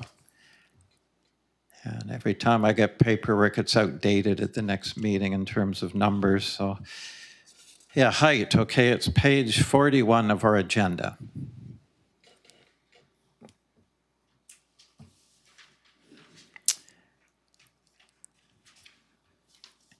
So you go to page 41 and then you go to number 11, it says height. And you'll see in column 1, or in row 1 of height, where it says structure, it's got mixed use. And then beside it, it's got 4 stories. And then when you go below that, the row below that says 3 stories. So all I'm doing, I'm taking mixed use and putting that word in the row below. So the requirement, the maximum height will be 3 stories. So all these words are just to accomplish that. Okay, thank you. That's much more helpful. And through the rest of the council, I don't know if you were following along, but on page 41, does that make sense? Is there any clarification required? No, okay. So unless there's anything further, I'm going to move to calling the question. I fully understand what I'm voting on here, so that's what I'm trying to make sure of. Okay, so unless I'm hearing or seeing nothing, I'm going to move to calling questions. So all those in favor and opposed, Councilor Proctor is opposed, Councilor Gesselbrecht and Councilor Wilson. The amendment fails. So you're on to your next one, Councilor Savage. All right, so for this one is to put underground parking in the zoning bylaw. So all these words to follow are simply to mandate in the underground parking for 4-story buildings. That's all it's all about. So I'll read it now, that District of Lantzville zoning bylaw number 180, 2020 amendment Village South Special Area Plan Zone, bylaw number 184, 284, 2021, second reading, given June 15th, be rescinded, and further that the District of Lantzville zoning bylaw number 180, 2020, amendment Village South Special Area Plan Zone, bylaw number 284, 2021, Schedule 1 be amended in subsection 11 by inserting the words C15C after the words 4 stories and 16 meters, and in subsection 15 by adding 15C, all 4-story buildings must have underground parking, and further that District of Lantzville zoning bylaw number 180, 2020, amendment Village South Special Area Plan Zone bylaw number 284, 2021 be given second reading as amended. Okay, and do we have a seconder? Okay, I will second the motion. Go ahead, Councilor Savage. All right, so basically, as I say, this is just for the sake of making sure that 4 stories require underground parking. There's currently nothing in the proposed Village South zoning bylaw which mandates there has to be underground parking for 4-story buildings. The only requirement in the OCP for underground parking is in the Village South land use summary table on OCP, page 116. However, this land use table is officially being ignored regards the 3-story limit for mixed-use buildings. Therefore, the OCP requirement for underground parking on the very same OCP page could also be dismissed. The OCP is biased selective plucking, not consistent adherence. So that's why we need it in the zoning. Another problem is one OCP section contradicts the requirement of underground parking and prescribes only under-building parking. That would be 11.10.3, number 32, where it says under-building parking shall be required for 3 to 4-story buildings. I have no personal preference for surface parking or underground parking. I've seen both. As I described before, the North Grove apartment surface and the one on Lindley Valley, same story. It's underground, so it's different, but both look very similar in their amount of asphalt. So basically, So since the OCP mandates underground parking for 4-story buildings, and because Councillor Wilson keeps saying there will be parking lots everywhere without it, then let's put it right in the zoning bylaw to ensure we get it. And Seymour Pacific Company from Campbell River builds apartments all over BC, built the Lindley Valley apartments and the Gateway apartments in Parksville. They would be a top candidate to build apartments in Village South. They've already had dealings with the developer rep. However, most of Seymour Pacific's apartment buildings do not have underground parking. They're 4-story ones. You can just look at the project list. The new one in Campbell River has surface parking. So unless it's in the zoning bylaw, it's not mandated. We're not necessarily getting it. When these lots are bought, they're going to look at the zoning bylaw. And if there's nothing mandating underground parking, then as far as I'm concerned, there's nothing that mandates it. They could look to the OC for mixed-use buildings. It says 3 stories. But because it says 4 in the zoning, then they're allowed to do 4. So they're not going to look to the OCP for their direction. They're going to look to zoning. So that's the thrust of it. It's as simple as that. It's an easy thing to do. Thank you. As a seconder, I'll speak to this. Yeah, this is an interesting one. You know, I've done a fair bit of research on this, and really what it comes down to is if there's no underground parking, then it will become nothing but a sea of surface parking. And then especially in Area B, like, my goodness, it's not going to be good. It's not going to look like this nice little quaint semi-rural village. It's in order to achieve the build out of 300 units, it will be a sea of parking lots. And in terms of any of this this private open space that's being indicated in the drawings, in the OCP amendment drawings, like that's going to happen. It won't. It's just going to be nothing but parking lot, and then you'll have your token fringe landscaping around the buildings, and that'll be it. You might have a little dog run, but again, when you're sharing this with 100 other dwelling units, it's I don't know, it doesn't make sense to me. It doesn't seem like much of an amenity at all for the people living in the buildings. But who am I to judge? I suppose. It's a must. It's in order for the Area B to achieve the build out of 300 units. There has to be underground parking throughout. Otherwise, the asphalt gardens will erode the viewscape of their village core. That will be a reality. Again, I'll probably be sharing a document with with council at some point. And even to get the build out of 300 units is going to be extremely challenging if it is just nothing but surface parking. So why wouldn't we want to mandate underground parking for especially for Area B?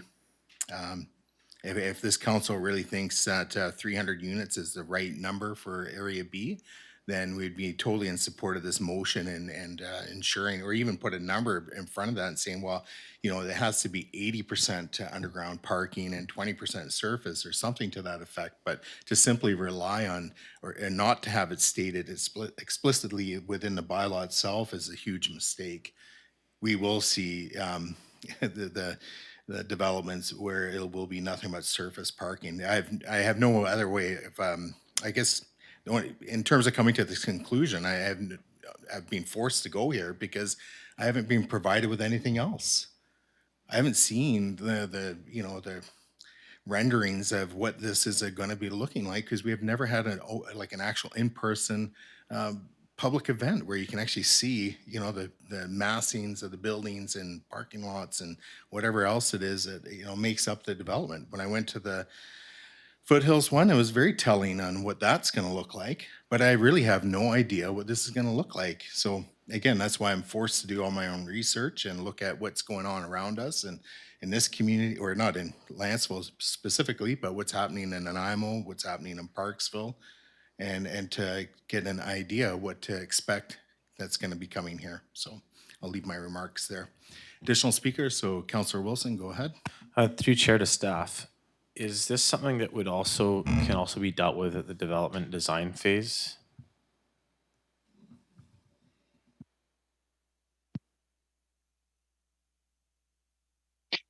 Your worship, through the council. So within the proposed Village South OCP amendment, it does talk about parking. There's a section within the design guidelines that talks about parking. It talks about preference being underground parking, underbuilding parking, landscaping within the surface parking. So certainly, the look of the parking will be dealt with at the development permit stage. But there isn't anything specific that requires that underground parking be provided as the bylaws are currently written. Thank you. So through, if I may, through to Director Limshu, I think and maybe I'm wrong here, but the question was, I think maybe about the phase development agreement and whether or not the parking could be dealt with at the phase development agreement stage. So I'll just simply ask that question. Can the idea of underground parking versus surface parking be dealt with at the development or phase development phase or portion of this application? Yeah, I believe the answer to that would be yes. The phase development agreement is just that it's an agreement, and within the agreement, you can include a variety of conditions for this particular development. So as a follow-up, just to be a little bit more specific with that, with respect to the ask, if we're asking that if this isn't in the zoning bylaw, it's as adopted, a zoning amendment bylaw, that it's explicitly states that you must have underground parking, and then we get to the phase development agreement, and then we're like, oh, hold on a second, we're going to put the brakes on this development, and now we're going to require you to put in underground parking, even though it's not stated in the zoning bylaw. Where does that leave us legally? Like, if it's not explicitly stated in the zoning bylaw, now we're making the developer jump through a whole bunch of hoops that we invent as we go along the way. Where does that leave us legally? And you may not be able to answer that this evening, I don't know. But, we've had similar conversations, and my concern is, are these discussions about phase development, or leave everything to the phase development agreement, we'll fix it there, are those realistic or not? That's really what I'm driving at. So I don't know if you have a response or if you want to email council, or maybe we defer this. I don't know. Yeah, I think this is probably a question I should consult with our lawyers on. I'd hate to provide counsel with any sort of misrepresentation with respect to what you can and can't include in a phase development agreement. Generally speaking, as I said, the document, the phase development agreement, it's just that it's an agreement, and there are conditions within that document that aren't necessarily covered off in the zoning. And as far as a legal document goes, the onus is on the developer to adhere to those documents, to adhere to those conditions, whatever those special conditions are.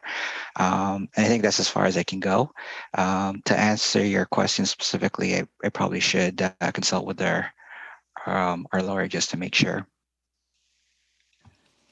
Because right now, just as I understand it, there's no provisions in the zoning bylaw as it stands, or the proposed bylaw as it stands for underground parking. Therefore, the developer does not have to put it in, regardless of what's in the OCP amendment.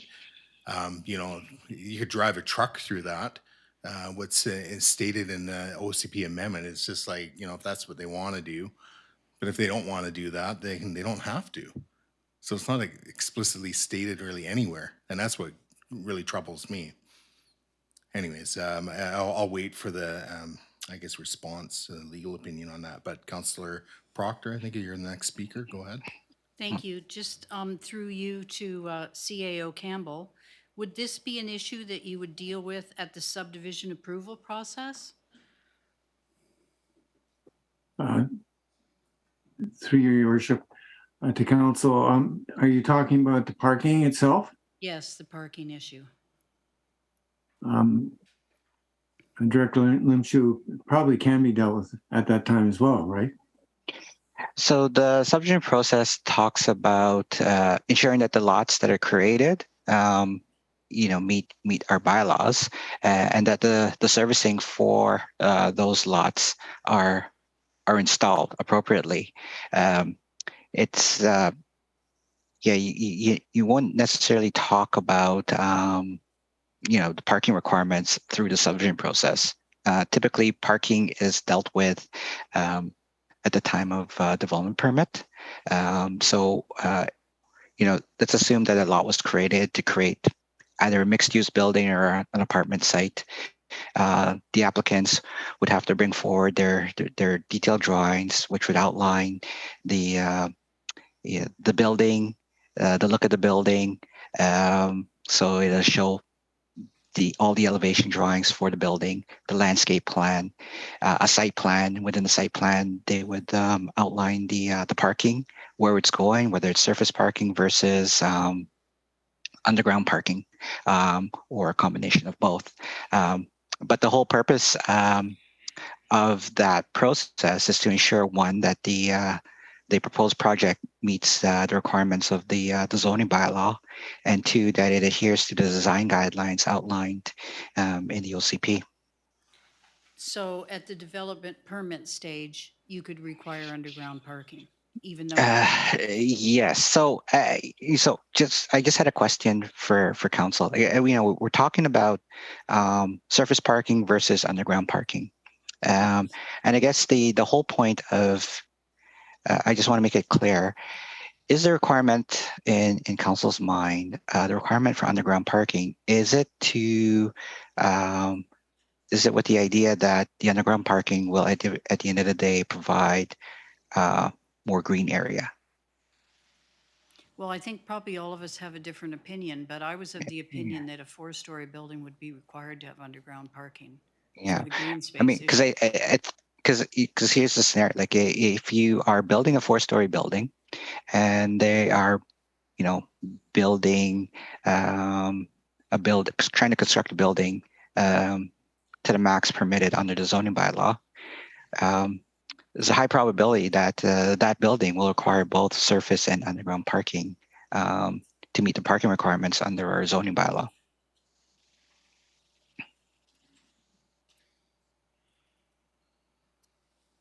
So it's not going to be one or the other. It's the reality of it all is that you're probably going to end up seeing both underground and surface parking. And what about a 3-story building? Would you need both for the 3-story building to meet the requirements? Well, again, it depends on the size of the building, the size of units, type of units, size of building, to determine how much parking is actually required at the end of the day. Certainly surface parking construction is more economical than underground parking. Mm-hmm. And so, if you're doing a smaller building, let's say a 3-story building, you might would end up with you might just end up with all surface parking, assuming that they can meet the parking requirements with surface parking only.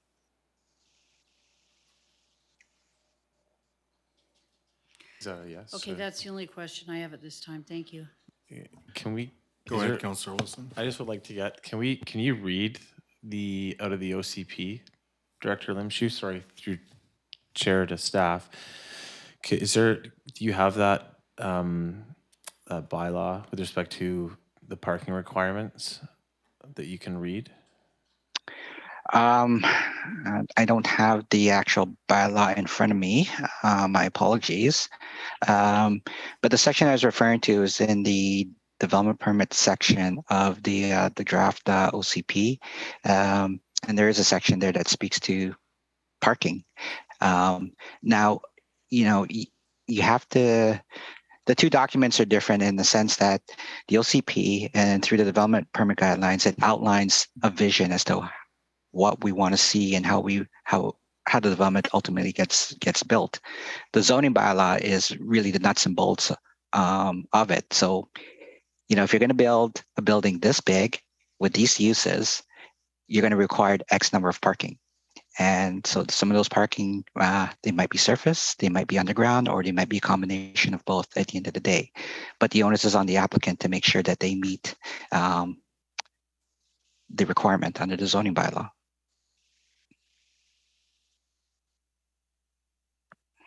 Can we, Mayor Swain, Yeah, go ahead. can I just request a 5-minute recess? Because I'd like to understand the, I can read it from the OCP You have if it? you wish, yeah. Page 116 of the OCP under the land use summary, states right in there, under supported building heights, it says 4 stories for limited number of apartments in senior supported housing buildings and subject to the provision of underground parking. That's right out of the OCP. If you want to take a recess for 5 minutes and look yourself, and you're welcome to do that. I'd like to also understand, just refresh my memory again, what it says in the zoning bylaw as well. So would you like a 5-minute recess? Is that okay? So a 5-minute recess is being requested. We'll reconvene at 8:05.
still on the discussion regarding the 4 stories. So is there any further questions for Director Limshu?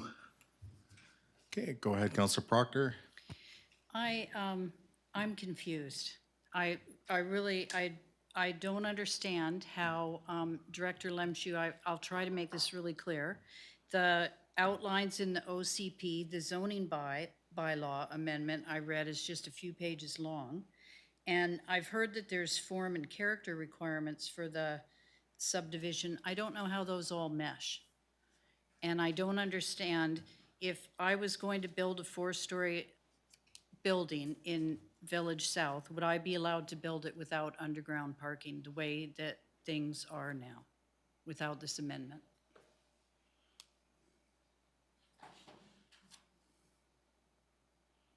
I don't know if, Director Limshu, you're not, are you on the call still? Okay, so we need your video. Okay, great, thank you. Your worship, through the council. So I think council's got to remember that there are 2 bylaws under consideration. There's bylaw 283 and 284. So the existing OCP, the document that was adopted, back, I'll call it the parent document, does provide some policies and guidelines. The whole point of 283 was to take those, what was started in that parent document, and refine it even further. So when I talk about parking, building form and character, I'm actually referring to the proposed bylaw 283, which currently has 2 readings and is being considered for, it will be considered at the public hearing on the 13th.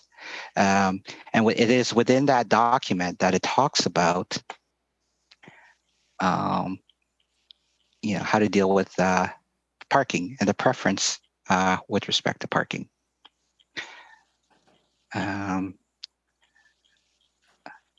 Sorry, I had some problems logging in, but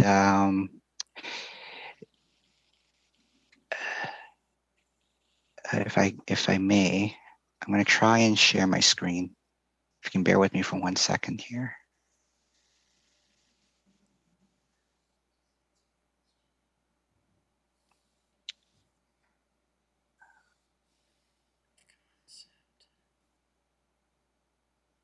Can everybody see that? Yes. Okay, What I'll try. page is that? Okay, so it's not in your agenda. It's actually in, Bylaw 283? like I say, proposed bylaw 283. Yep. And page, because I have that open. Oh, it's page 40.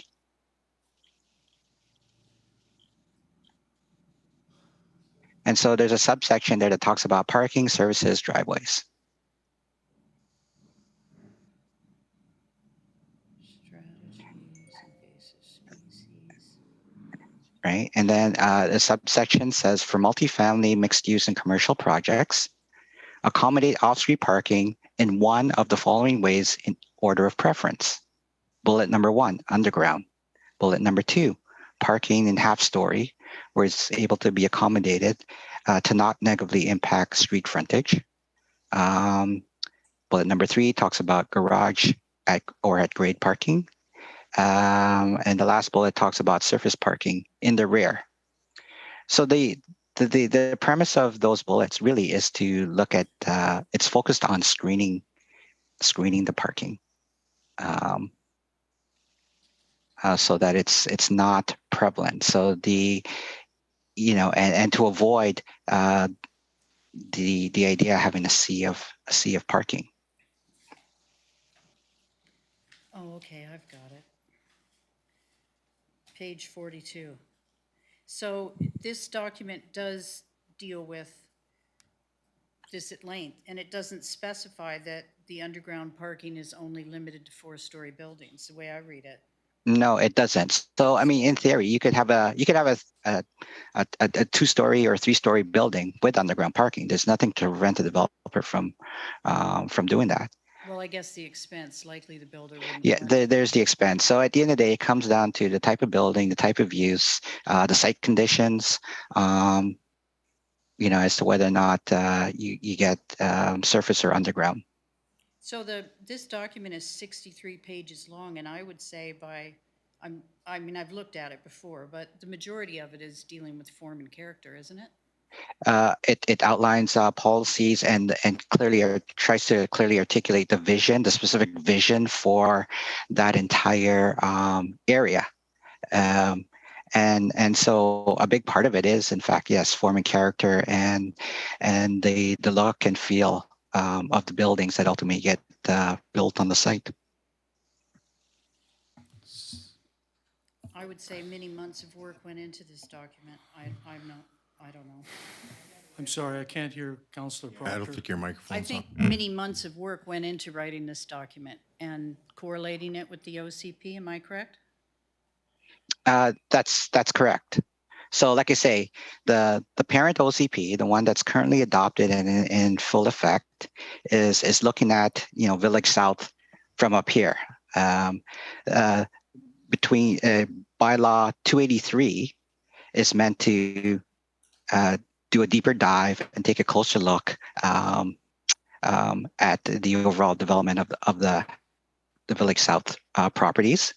And like I say, the zoning bylaw ties it all together as that's sort of the nuts and bolts in terms of what's permitted, setbacks, building heights, all that good stuff.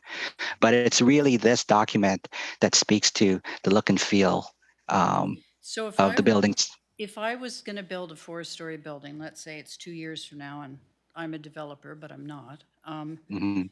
would there be a way for me to meet these guidelines and not have underground parking? It would be fairly difficult, wouldn't it?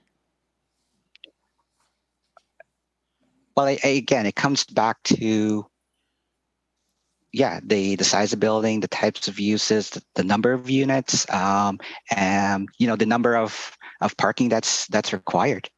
And can you meet the setbacks? Can you provide the landscaping? Can you meet the guidelines that are articulated in bylaw 283? Okay, thank you. Okay, so I have Councillor Wilson and then Councillor Savage.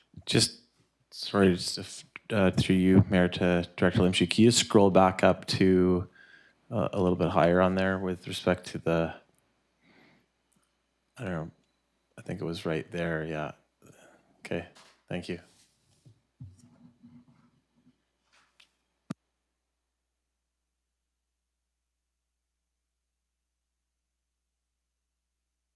Just a question then. So with the way that's written, then we wouldn't have parking lots on the street side. If there was parking, because I expect that there will be some parking that's surface, it would be on the back side of the.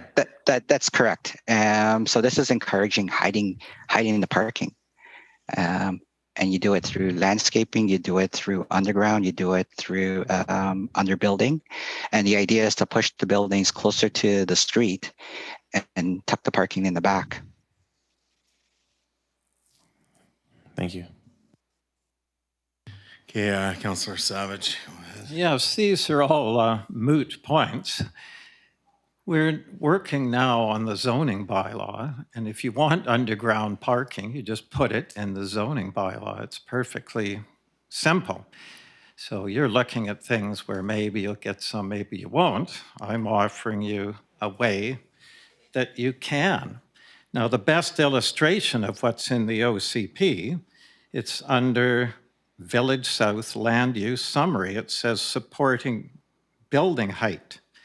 The first bullet, the second bullet rather, says 3 stories for mixed-use buildings. The third bullet says 4 stories for limited number of apartments and so on, and subject to the provision of underground parking. Well, that's in the same box in the OCP. So my point is, we've just discarded the mixed use having to be 3 stories. So how on earth could you believe that this provision of underground parking for 4 stories would be honored We've just proved that it's not honored, the OCP, so it's not even up for discussion. If you want underground parking, you put it in the zoning bylaw, period. Now is your chance. We're discussing the zoning bylaw.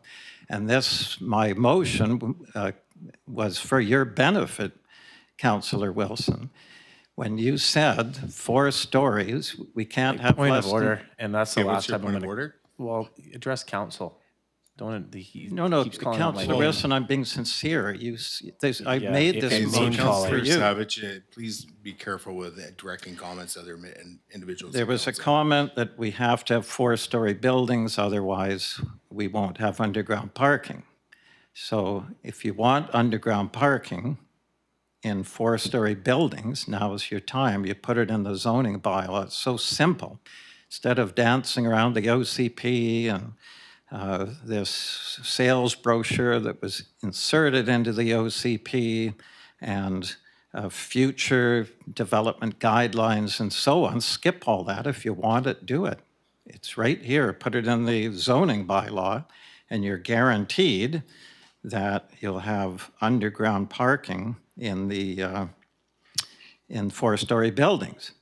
And there is variation to this in cities where space is a premium. You'll find no parking outside of many underground parking buildings. All guest parking, everything's under the building in places like downtown Vancouver and so on. So there's variations of having guest parking on the surface, underground parking for all the tenants. That's common in Nanaimo. So, but if you want underground parking, you mandate it. Now's the time to do it. It's as simple as that. So if you do, you do. If you don't, you don't. Then you're going to get surface parking with no guarantees for any size building. Yeah, I was going to speak next. Just with respect to what's in the Appendix 2, or yeah, I think it's Appendix 2 for the OCP amendment. When it comes to the surface parking in the rear with access from the lane or secondary street wherever possible, well, the reality is if that's the case, you're going to get surface parking. It will be surface parking. Look at all the examples around us. That's exactly what they do. And then what you have to ask yourself is, okay, well, how village scale is having a 4-story building fronting the street? And an example with the motion I gave, the zoning that was provided, the setbacks like 3 meters. Well, or sorry, in our proposed zoning bylaws, 3 meters, whereas in Parksville, it's 6 meters. So at least the front of the building is further off the street. But here in Lantzville, the risk is it's going to be right up to the street. So, you know, this, if it's not stated in the zoning bylaw, it's called good luck. You're going to get surface parking. Let's not kid ourselves. If it's not underground parking stated in the zoning bylaw, you will get surface parking, where there's a very strong possibility of it. And I've randomly looked at different developments in the last few years, and last probably 3-4 years, and the majority of them are surface parking. It's cheaper. And what we have to ask ourselves is this something that's going to lend itself to a nice, you know, semi-rural, quaint seaside village, having these big, large apartment buildings or condo buildings? That's what it is, and there's no doubt about it. So when we go back to the OCP and we look at that on page, oh man, where's it going here? I guess it's page 114. There's a bunch of statements there under bullet 9. It says underground parking is encouraged subject to the development permit area guidelines. Shared parking underground or surface will also be encouraged to maximize the efficiency of parking space and support small scale retail uses. And then you go down district at number 10. You know, the district encourages the development of a limited number of high quality apartments with underground parking nestled into tree buffers. Well, that's funny. There's no trees left on that property. Where are they going to be nestled into? Are we going to plant a bunch of trees and nestle them into them? Like, where's that going to happen? And during that whole process, I was around, you know, the thought was it was going to be on the highway side of the property, and it was going to be nestled into those trees up there, closer to the highway. It makes sense but now they're all down into the village core in Area B. So, you know, there's lots of interesting things here, but we'll probably debate that at a later date. But again, I totally support this motion. It's got to be at least a mixture of underground. You know, there, I don't know if the requirement should be, you know, 70%, 60%. I would defer to the experts on that, or to the planning department to give us some options. You know, we're being continuously told we're not experts, so we should defer to the experts, but we're not getting the options.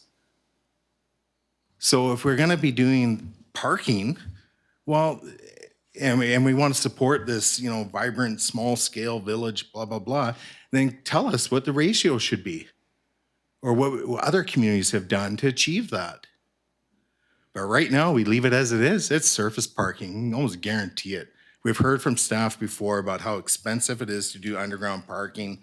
There's a reason why surface parking is the way it goes. And just go down to Parksville, go down to Dunbar Way there, and you'll see exactly what's laid out in our zoning, proposed zoning bylaw.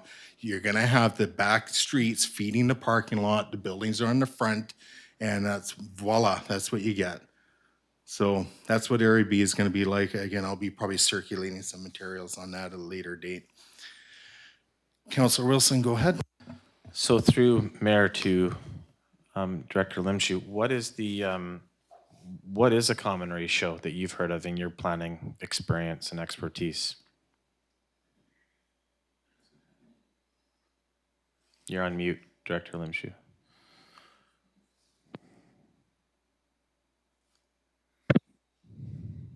You know, it's a difficult question to answer, because a lot of it, in my experience, it comes down to the type of building that's being built, the number of units that are being proposed, the site conditions, as to whether or not it makes sense to do underground parking versus surface parking.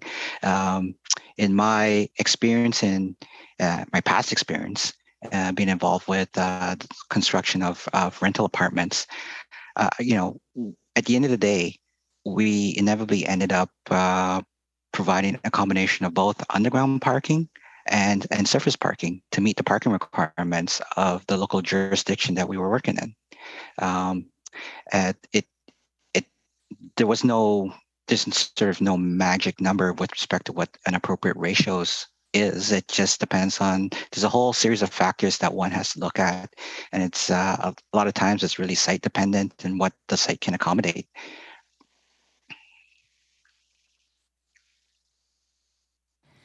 I don't feel like I'm totally at peace with your response. Sorry, Director Limshu. I'm trying to get an understanding, and also I'm assuming as well that with any building that gets put on any of these properties, that there's a certain amount of land area that the building can take up, and I don't believe that includes parking on the property.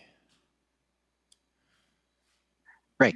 The bylaw talks about lot coverage. So on page 41 of your agenda, subsection 13, it outlines the lot coverage, parcel coverage for the buildings within each of those areas, area A, B, and C. Right. And so those are maximum lot coverages. That doesn't necessarily mean that every site is going to be built to cover 50%. Some sites may require less. But the balancing act in all this is that you've got to site your building. You've got to figure out what your uses are, how many units you can provide, and still meet the setback, building height, and parking requirements. You know, and in meeting the parking requirements, they might be able to contain all the parking on the surface without going underground. In some cases, it might make sense for them to go underground, even though it's not a 4-story building, could be a 3-story building. But if they max out on their lot coverage, they may need to go put some of those parking spots on the ground, unless they come to council to seek a variance to reduce the parking requirements. Uh-huh. I think that this is something like I'm needing to hear a little bit more as far as, because definitely underground parking was something that I I wanted, and that I heard a lot of residents speak of. And then in my experience, seeing buildings built with, a 4-story building with just surface parking is not, I mean, I get it, there's gonna have to be a combination. I just don't know what that percentage or what that number is, as Mayor Swain alluded to. And I don't know if I'm not an expert to take a stab at that number. So where I'm at with this is, I mean, how do we handle this as a council? Does someone want to propose a percentage of underground parking? I mean, anyone else want to comment? Go ahead, Councillor Savage. Yes, my motion does that. It says that 4-story buildings must have underground parking. That doesn't mean solely underground parking. That doesn't mean it can be any ratio you want. But if you're building underground parking, going to that expense, you're going to have underground parking. You're not just going to put 1 unit or 2 units of parking. So by having it in there, it allows the flexibility to avoid a ratio. It just states you have to have underground parking. And once that's done, there may be consideration for elderly and so on who want to get dropped off at the front door. Guest parking is very common. If you look at the ones in Nanaimo, I've seen so many that they have basically underground parking, the ones that do, and then they also have guest parking. I just saw one in Courtney, same story. So, but what it does do, it reduces the amount of this surface parking, where eventually, there's other considerations too. It's not just the looks. When you have surface parking, you get all the oil and the gasoline spills and so on all over the parking lot, and it sits there all summer. Once you get your first rainfall, all that washes off, and guess where it goes? Well, part of it goes untreated into a pipe down to Jack's Beach, and another one to Huddlestone Beach. So for environmental reasons, it's more environmental to have it underground than all your oil and so on. Or whatever you use to wash your car, all that stuff can come off on the surface parking lot. When it's underground, it's more contained there, or can be treated and so on.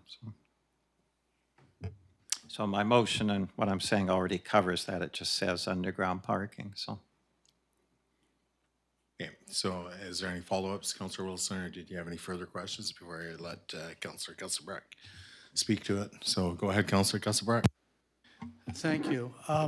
I assume that developers and builders want to maximize building units rather than parking lots.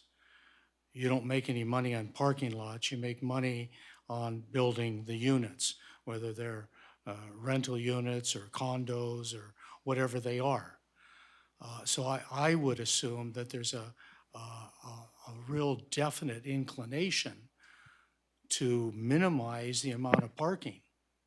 And beside that, in our zoning bylaw, we talk about the minimum number of parking spaces each building has to have.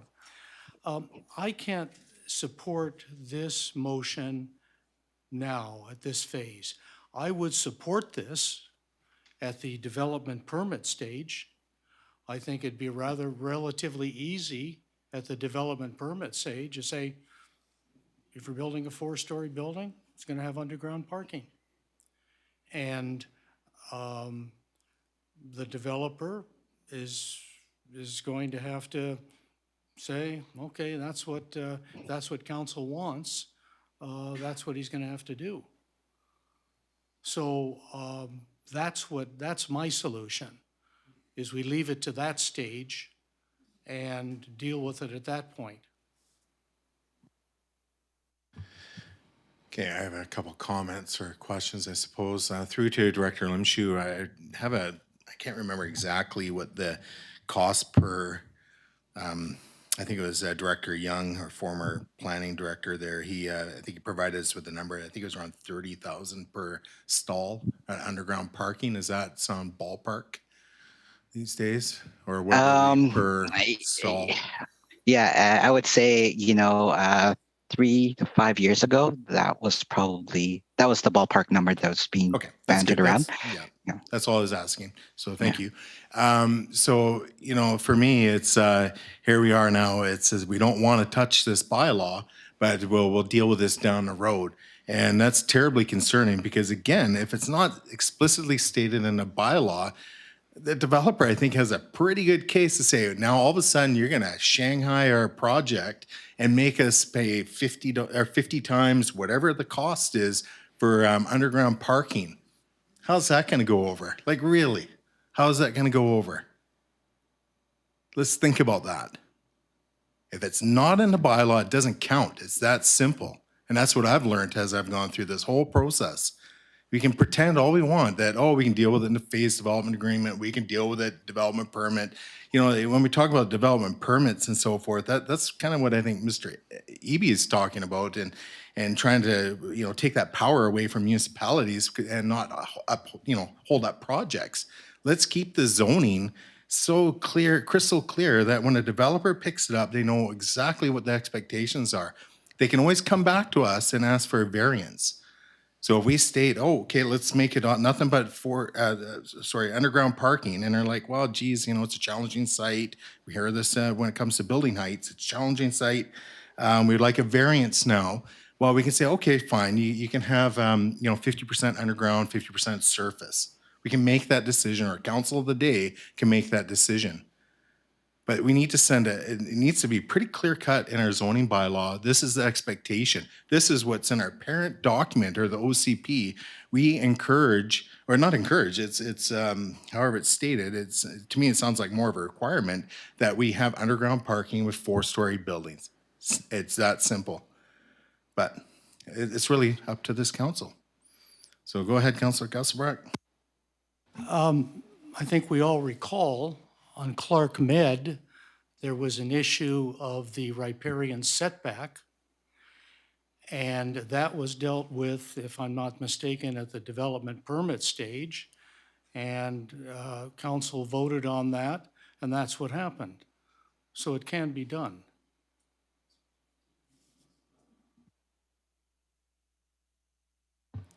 Yes, but through to you, Councillor Gusselbrock, if we ask a developer after the fact to spend 50 times $30,000 per se, what's the math on that? That's a lot of money. And in order for their project to proceed, they have to cough up, what would that be, 15 million? Think that my math is right? Anybody got a calculator? But again, here you go. If you want to proceed with this project, $15 million, green light. Is it 1.5 or 15? 30,000 times. 3 million for every 100 units. Whatever. It's a lot of money. So when we talk about a riparian setback, this really doesn't cost any money. Come on. We have to deal with things in our zoning bylaw.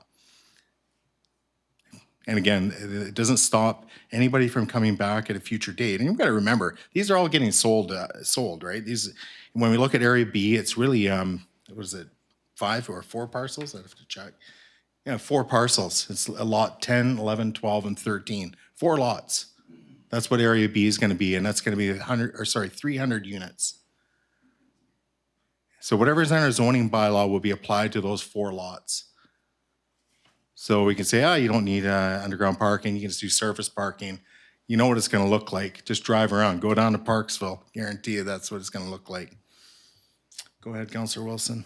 I think just one other thing that we have to remember is that, it might be 1.5 million for 50 units, but ultimately that cost is going to be passed on to any home buyer. That being said, it was something that during my involvement with the OCP, as well as just in hearing from residents, that having underground parking should be a requirement. And I don't think it would be responsible for us as a council to assume that the developer is going to just put underground parking there. And then in addition to that, I do like the spirit of Councillor Savage's motion, where he says that it's all 4-story buildings must have underground parking. It's not saying that it's required to have, you know, 1 per unit or 2 per unit. It's just saying that they have to have some underground parking. And at that time, we can, you know, dependent upon the number of units being proposed, their proposal at the development design stage is something that's put forth to council that we can evaluate at that time, but or the future councils can. But I do believe that it's something that we in Lantzville need to, as council, need to really look at. And I support this. I really do. So yeah, by voting on this, we're going to delay the public hearing. But for me, this is an important thing for Lantzville to not have parking lots all over the place. So I will be supporting this motion. I feel it's the right thing to do.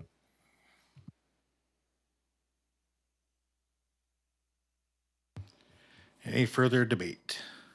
And just for the record, it is 1.5 million. So anyways, for 50 units, if we're gonna make the assumption of $30,000 a park install. Any additional debate on this item? Okay, hearing none, I will move to calling the question. All those in favor and opposed, noting that Councillor Gusselbreck is opposed, the motion carries.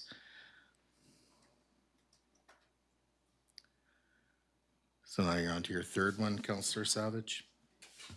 Thank you.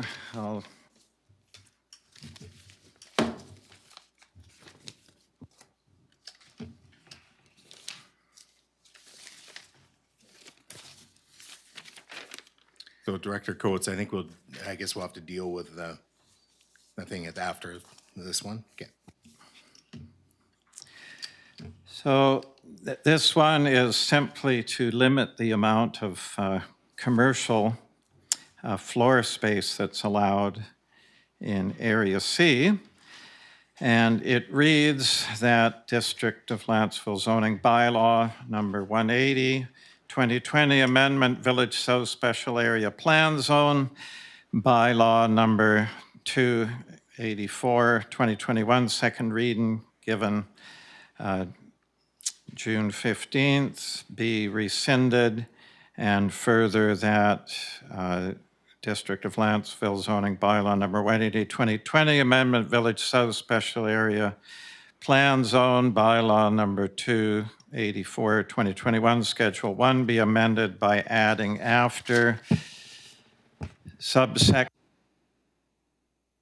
4B, 40, notwithstanding subsection 4, the maximum floor area of commercial shall not exceed 1304 meters squared, except solely for a grocery store and no other use, where the maximum floor area shall not exceed 2323 meters squared. And further, that District of Lantzville Zoning Bylaw Number 180, 2020 Amendment Village South Special Area Plan Zone Bylaw Number 284, 2021 be given second reading as amended. And do we have a seconder to this one? Okay, I will second it. So go ahead, Councillor. For the minute taker? Sure. If I could confirm that the number that you cited was 1304 square meters. In the agenda, it says 1394. Be 1394, Thank you. please. Thanks. Yep. And this basically is to guarantee a grocery store and to limit the amount of commercial. So the District of Lantzville zoning,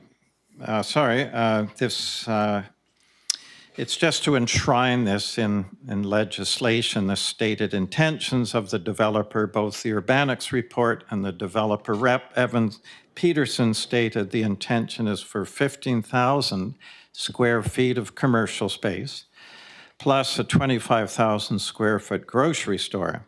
It's important to know just what is in the Village South proposed zoning bylaw for Area C, so these are some of the key points of Area C, just to give a layman summary.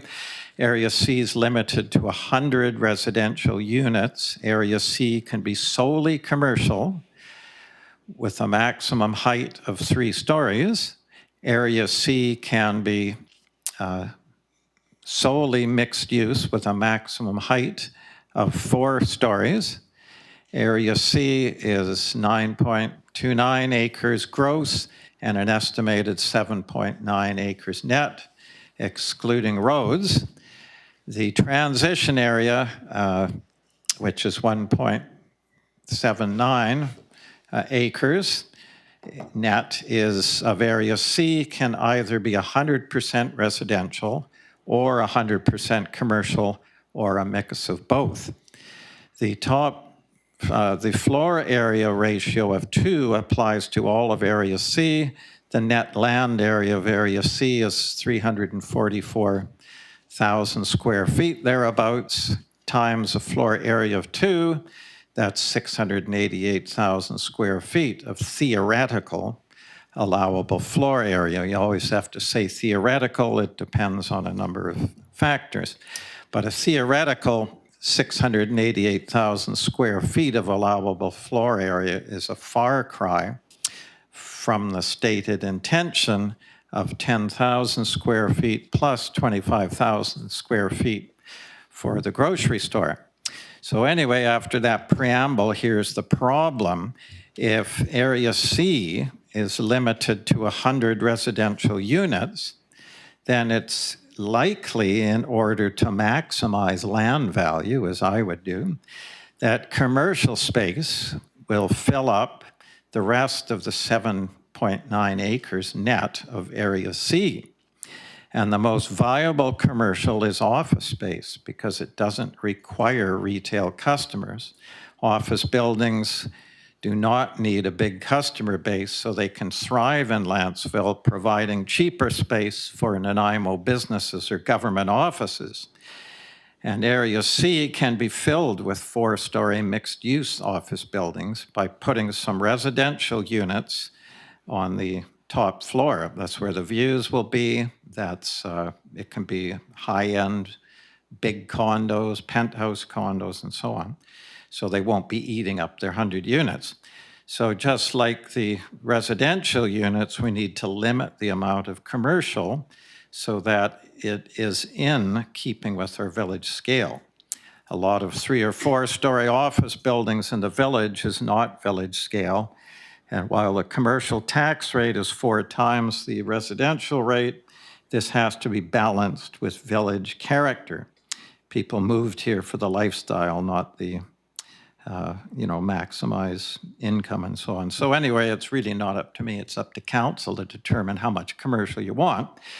But I'm just saying if it's unlimited, it could be an astonishing amount of 3 stories pure commercial or 4 stories mixed commercial, all through that 7.9 acres. And then with Area B right next door, another over 7 acres, that's more 4-story buildings. So I really like commercial for what it does for tax rate and so on. It's just we have to value what kind of a village do we want versus having offices elsewhere. So it's up to council to decide, but this is simply acting upon what the developer said. Their intention, also in the urbanics, is 15,000 commercial and 25,000 grocery store. So what my motion always does is it allows the 25,000, but only for a grocery store. That's the sole use. So it's getting them to honor their intention of the grocery store. So I'll leave it with council at that. Thank you. Wow, that was like 5 minutes on the nose, literally. For myself as a seconder, yeah, I can support this one simply on the premise of the grocery store piece. The one concern I have about this development, and we'll speak to this specifically in this motion, is the grocery store, not to have anything else go in its place. And the way the zoning bylaw is written in its current state, allows for a lot of other potential uses in that space. So to me, it's important if there is a large space set aside for a grocery store, it's used for that. The one thing, kind of jumping ahead, I think this, and I've spoken to staff about this, is this is something that can be set out in a phased development agreement at some point for the land that has been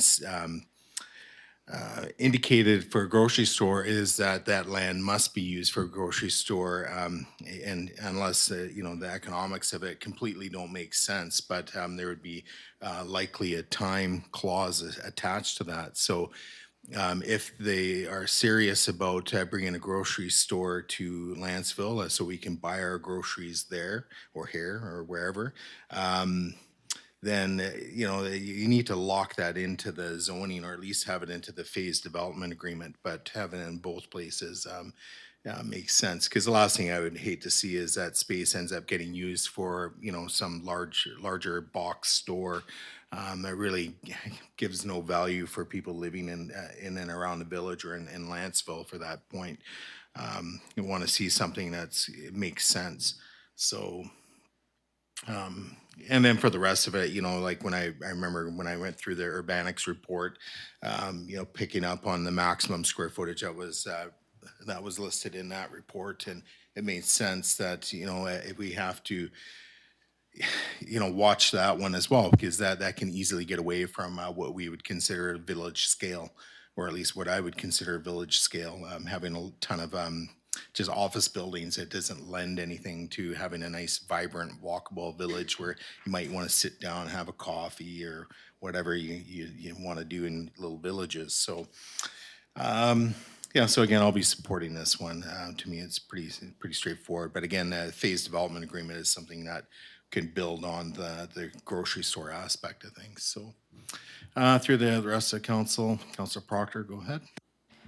Through you to staff, Director Limshu, I'm wondering if you could help me with this. I have the 7-page building bylaw in front of me, and I can't understand where in the building bylaw we're changing it from the wording of this motion. Could you help me?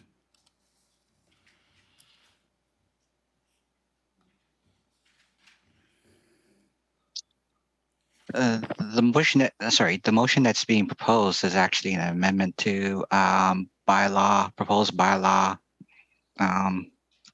284. 284, correct. So I have it open in front of me, and I'm looking for Schedule 1. Could you tell me what page that's on? Schedule 1 is effectively the proposed bylaw itself. So it starts on page 38 Okay. and I'm looking goes after- all the way through to page 43.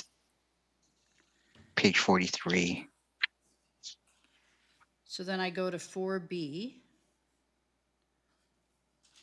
I see section 4, and then I go to section 5. I don't see a section 4B. There is on page 40. If I may, what this Yeah. is proposing is that we insert a 4C as stated Exactly. on page 4 of our agenda at the top. So it would fall under 4A and 4B, obviously, and that would be 4C, and then it's what the content would be is listed on page 4 of our agenda at the top. Yeah. Okay, I see the content, and I see number 3 in the building bylaw. I see number 4. I don't see a 4A or a 4B or a 4C. Are you on page 40 of the agenda? No, I'm on the building bylaw. Page 40 of the agenda?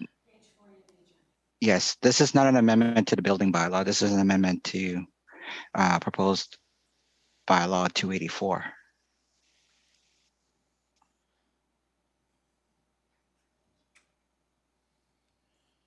And I go to page 40 of our agenda package? Correct.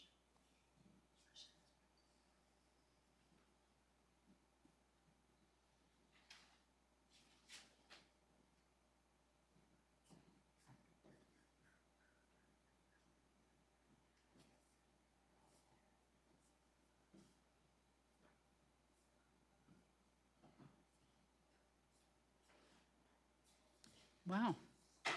The one on the website doesn't have 4A and 4B. Never mind. Thank you.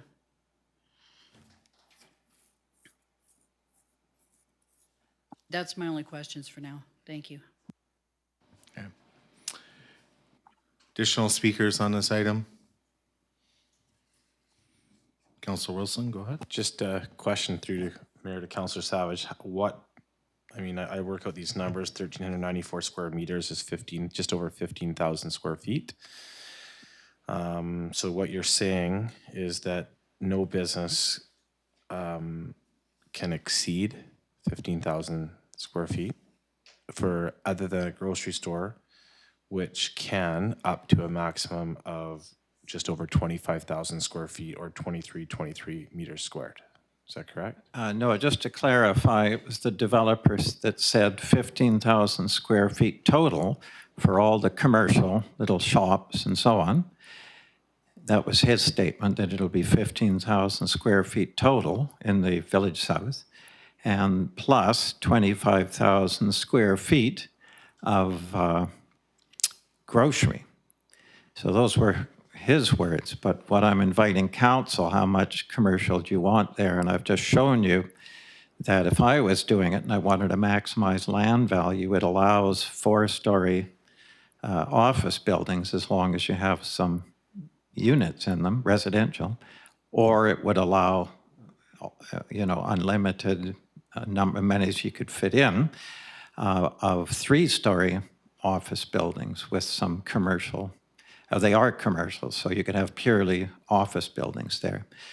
So having seen the possibilities there, what is it the council wants for commercial is the question. How much? That's what the developer stated, 15,000 total, and then 25,000. And just to give you an idea of how big that is, the Save on Foods at Woodgrove is about 45,000 square feet, I believe. So. Where is this written that the developer said this? It's in the Urbanics report. That's what they base their economics on. And then also Evan Peterson stated it a number of times when he talked about the commercial. That was the intent.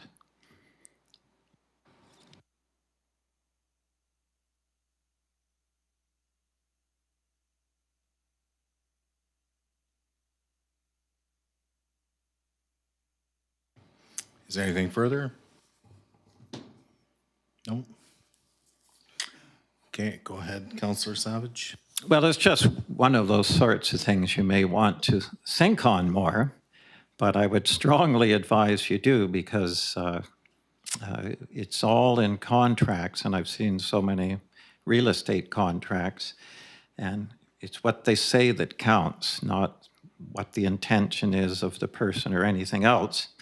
All these are going to be sold to different, many lots will be sold to potentially a number of different builders, and these builders will all have their own idea of how to maximize their profit. And if it was me and I bought a lot in the commercial area, I'd go straight for 4 stories, mixed use, have beautiful penthouses on the top floor to maximize profit, and I'd have the rest office building because it's not dependent on a customer base. You can draw businesses from Nanaimo and so on.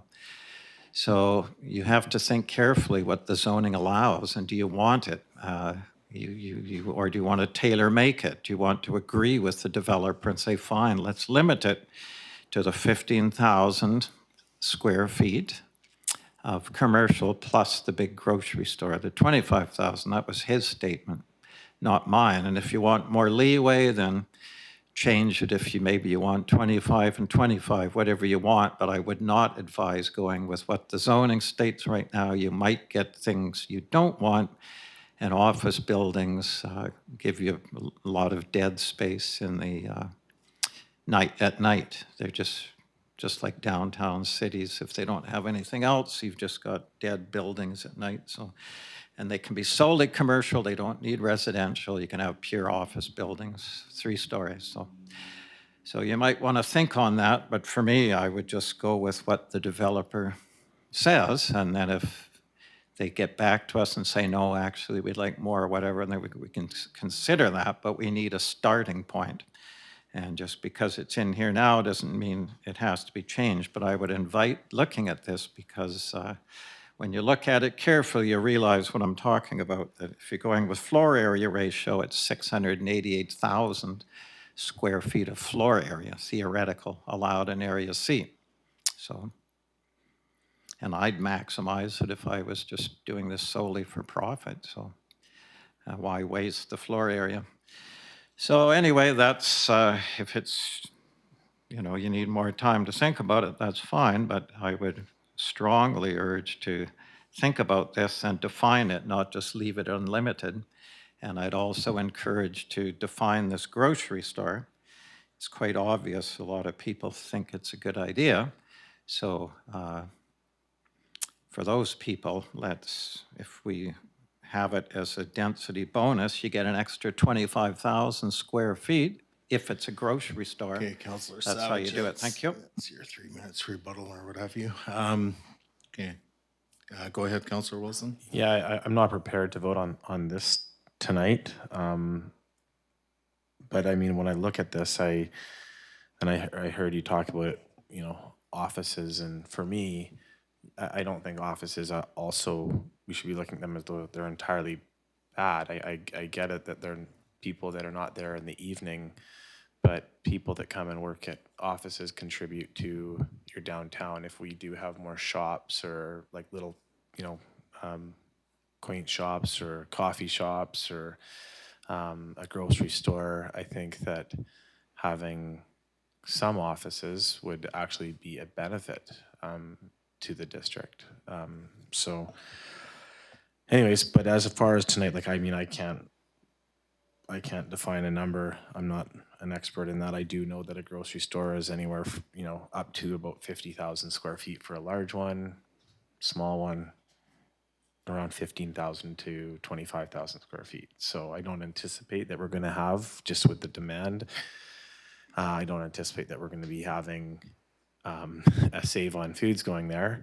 And I say that because when we did have the Urbanics presentation, we're on the very minimum of, you know, population, and even with the proposed density to even get a grocery store. So I don't see something huge going in there. But for now, I need to, yeah, I just need to think on this one. May I please? No, I want to speak to this. Oh, okay. Yeah. So just for everybody's benefit, you know, one document I think is useful to look at is the Lukowicz report, and I believe it's page 19.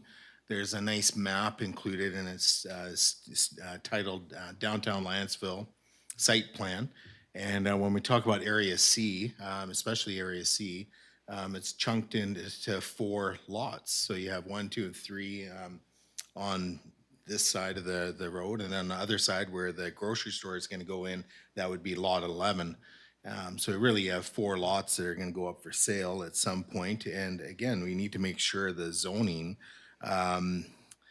with some certainty realizes what's in the OCP, or even the Appendix 2 of the proposed OCP amendment. You know, a lot of people, you know, from what I understand, and including myself, would like to see a grocery store there. Fantastic. You know, it's but my concern is when that lot goes for sale, it can be turned into anything, not just a grocery store. So it's got to be locked in. That's the truth of the matter. It's it doesn't have to be a grocery store. Lot 11 in Area C can be whatever, as long as it's one of the supported uses in their zoning bylaws. So, anyways, it's concerning. So, Sorry, I point think of clarification. Sorry, what page are you referring to of what document? So this would be page 19 of the Lukowicz report, and it's a map. So when you look at Area C, and I'll just read these out. It's And this is the area we're talking about here. Under all the uses that could be permitted, we have affordable housing, apartment assembly, assisted living, community care, craft, beverage brewing, or beverage processing, which could be kind of fun, cultural services, financial services, food and beverage services, health services, indoor recreation, market, office, personal service, retail, senior supportive housing, social services. Those are all the permitted uses. So lot 11 can be any of those. There's no guarantee. So that's the point I wanted to make. Councillor Savage, and then we'll come back to Councillor. Yes, I was just going to suggest to postpone this motion indefinitely, simply because I don't want to lose it. I sense that I don't think people are ready to make a decision on this, and we won't be prevented from making the decision on this. We can do it after third reading, whatever, or during third reading and so on, but that's what I'm sensing. And I also know we've got an in-camera meeting. I think that for timing's sake, that might be an idea to get to as well, but I don't want to preclude what Councillor Gesser-Black have to Savage, say. can you make a referral motion then? It's Because if you it's a postpone it postpone. indefinitely, then it's done. Okay, all right, then It's I'll, been moved and seconded, so if you want to refer it to after the public hearing to the, okay, I'll I don't refer know, it. I'm looking at Director Coates for guidance.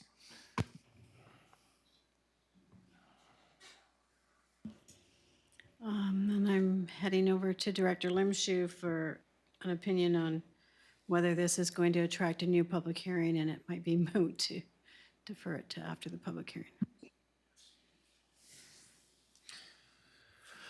Your worship, through the council. The act does allow for certain changes to be made after public hearing. Certainly if you're not increasing density, this motion is basically restricting density. It's restricting the amount of commercial square footage that could be put on the property. The advice that we've received from our lawyers is, it's always better to be prudent. And so certainly, if there's an amendment after the public hearing, it'd be certainly prudent for council to consider another public hearing. But if you look at the act in its strictest form, like I say, there are certain things that you can do after a public hearing. You certainly can't increase density. You can't change use. In this case, this particular motion isn't doing either. So I'm not sure if that really answers the question, but So through Director Limshu, is what you're saying is if this was to be dealt with at a later date after the public hearing, it would not trigger a public hearing?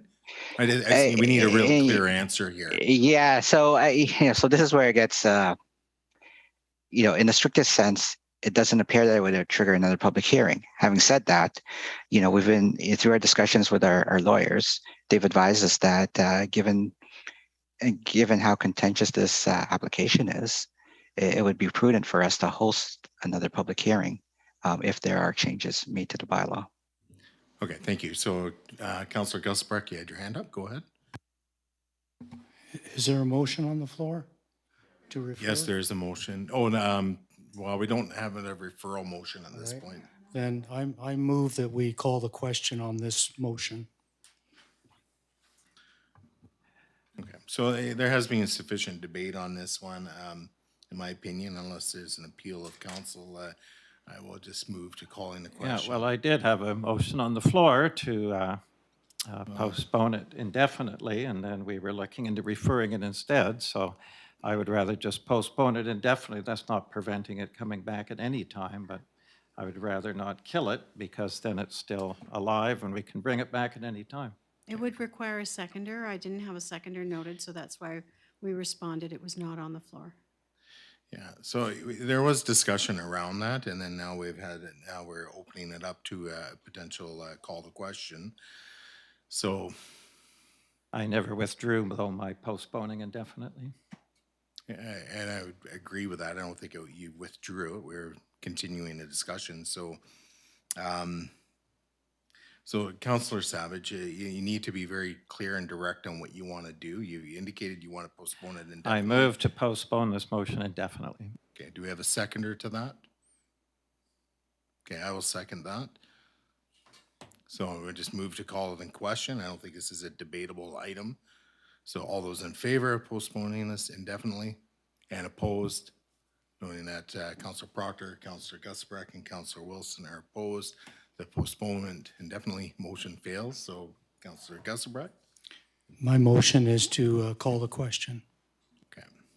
So again, I'll stand behind what I've already said, which is I feel that sufficient debate has occurred, so we'll move to just calling the question. So again, we're just voting on this as stated. So all those in favor and opposed, and noting that Councillor Proctor. I'm sorry. Could you call that question once again? Okay, so we're voting on the amendment. Yes. Yeah, all those in favor and opposed, Councillor Proctor, Councillor Gusbrecht, and Councillor Wilson are opposed. It fails. All right, so go ahead, Councillor Gusbrecht. Yes, I'd like to make the motion that's on page 2 of our agenda, that the District of Lantzville Official Community Plan Bylaw Number 150-219, Amendment Village South Special Area Plan Bylaw 283-2021, and District of Lantzville Zoning Bylaw 180-2020, Amendment Village South Special Area Plan Zone Bylaw Number 284-2021, be rescheduled for an electronic public hearing to be held at a special council meeting on Wednesday, July 27th, 2022 at 6 p.m. Is there a seconder to that? Second by Councillor Sorry, Proctor. but before council considers that, staff would like to alter their recommendation to read Monday, July 25th, 2022 at 6 p.m., as the agenda for the July 27th is already quite full. I so make that motion. Well, as a point of order, please. Okay, can you state your point of order, please? Well, when a motion has been made and it's on the floor by council, I think it's not proper procedure for staff to then give their opinion on an alternate motion. I think it should remain with council to Okay, decide. I don't think it was an opinion. It was just providing information. So, but I'll speak to that in a moment anyways. So again, so through the secondary, you're okay with the date change? So that would be the, sorry, what would, is the 25th? Monday the 25th, 2 days apart. Monday the 25th, All right. 2 days prior. So it's been moved and seconded. Now it's up for discussion. So through to the mover, Councillor Gusbrecht, and then to the seconder.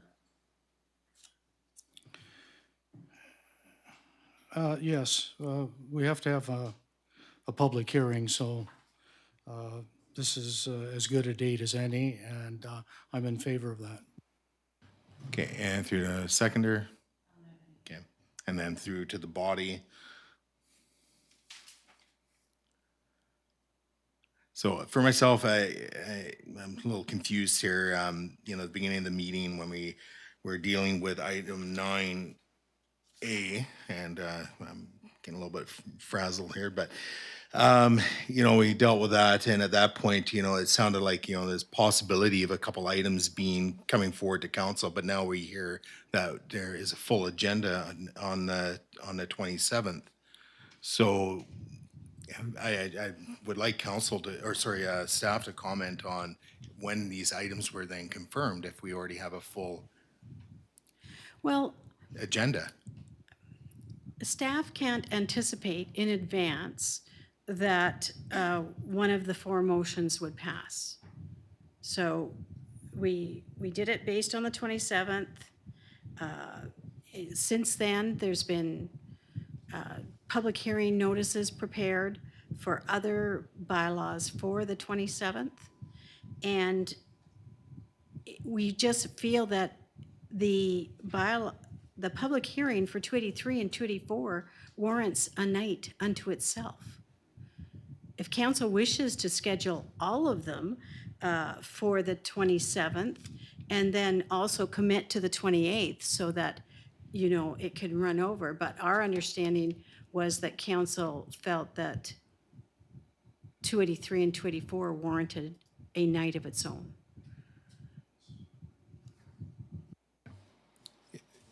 Sure. Through the rest of the council, any further comment, debate on this item? This is just the rescheduling. Okay, hearing none, I will move to call in question. All those in favor and opposed? Okay, noting that Councillor Savage is opposed, it carries. All right, so now we're on to, where are we here? Getting on. So 9E, so this is bylaw number 298. So this one does, yeah, go ahead. I think it might be prudent for us to delay these things to the next meeting and move to an in-camera because we have timely information on our in-camera agenda. But it's the will of council. Yeah. Oh, just It's after 9:10. give me a sec there. All right, so through to council, why don't we, I guess we could through to Director Coates, just suspend You have a item couple, 9E. yeah, you could suspend the order of the agenda, Yeah. or you could pass a motion for 9E, 10A, and 12A and B to be dealt with at the next council meeting. And Yeah, why don't we do you that? wanted to So, reorder the and then we can deal public with. clarification 15, well, you've already done that, 15 in front of 13. All right, so I'll just make the motion that items 9E, 10A, 12A, and B be moved to our next agenda, more regular meeting agenda. Okay, so that was seconded by Councillor Gusselbrecht. Any discussion? Hearing none, I'll call the question. All those in favor and opposed, that's carried unanimously. All right, so that takes us down to introduction of notices of motion. Any notices of motion? So we're jumping to item 14 on our agenda. Okay, none. So moving on to public clarification. So again, persons recognized by the chair must first state their name and address for the record and the agenda item regarding which they are seeking clarification. It may speak once for up to 2 minutes and ask clarification questions only. For example, how did the vote go? Any technicalities, request interpretation, abbreviations or jargon, etc. So is there any public clarification, speakers? Okay, so again, state your name and address for the record and just. Brian Blood, read it up. 7075 Colette Road. Just a clarification. I understand that council has approved the 4-story buildings, and I understand the difference between surface parking, underground parking, and under-building parking. But what I don't understand, and I would like some clarification for, is under-building parking allowed for a 4-story building, which would essentially make a 5-story building? So I'll get Director Limshu to respond to that. We don't get a lot of public clarification questions, but since it's a technical planning one, we'll let our expert here do it. Yeah, so under building parking could actually lead to an extra story. So certainly the onus would be on the applicant to, they may be required, if they can't meet the height requirements, or if they need to exceed the height requirements, they'd be required to apply for a variance. And through that process, they'd have to provide a rationale as to why they exceed the height requirement. So, you know, and the underbuilding parking may be because of the soil conditions, for example, on a particular area. Just as an example. Any additional people wishing to ask clarification questions? Okay, again, state your name and address for the record, please. Thank you. Jonathan Lerner, 8354 Bayview Park Drive. If I understand correctly, the public hearing on the Village South proposal has been rescheduled from July 13th to the 25th. So I'm asking, just for the record, will people who have already registered need to re-register? Will the link they have been provided continue to work?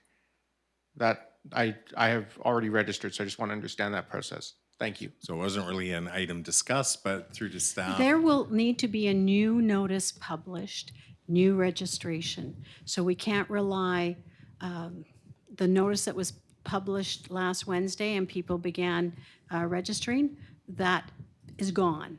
We have to publish a new notice twice in the newspaper, and effective with that, new registrations. So I guess the short answer is everything is now reset and you'll have to start from scratch. Okay. Any further clarification questions?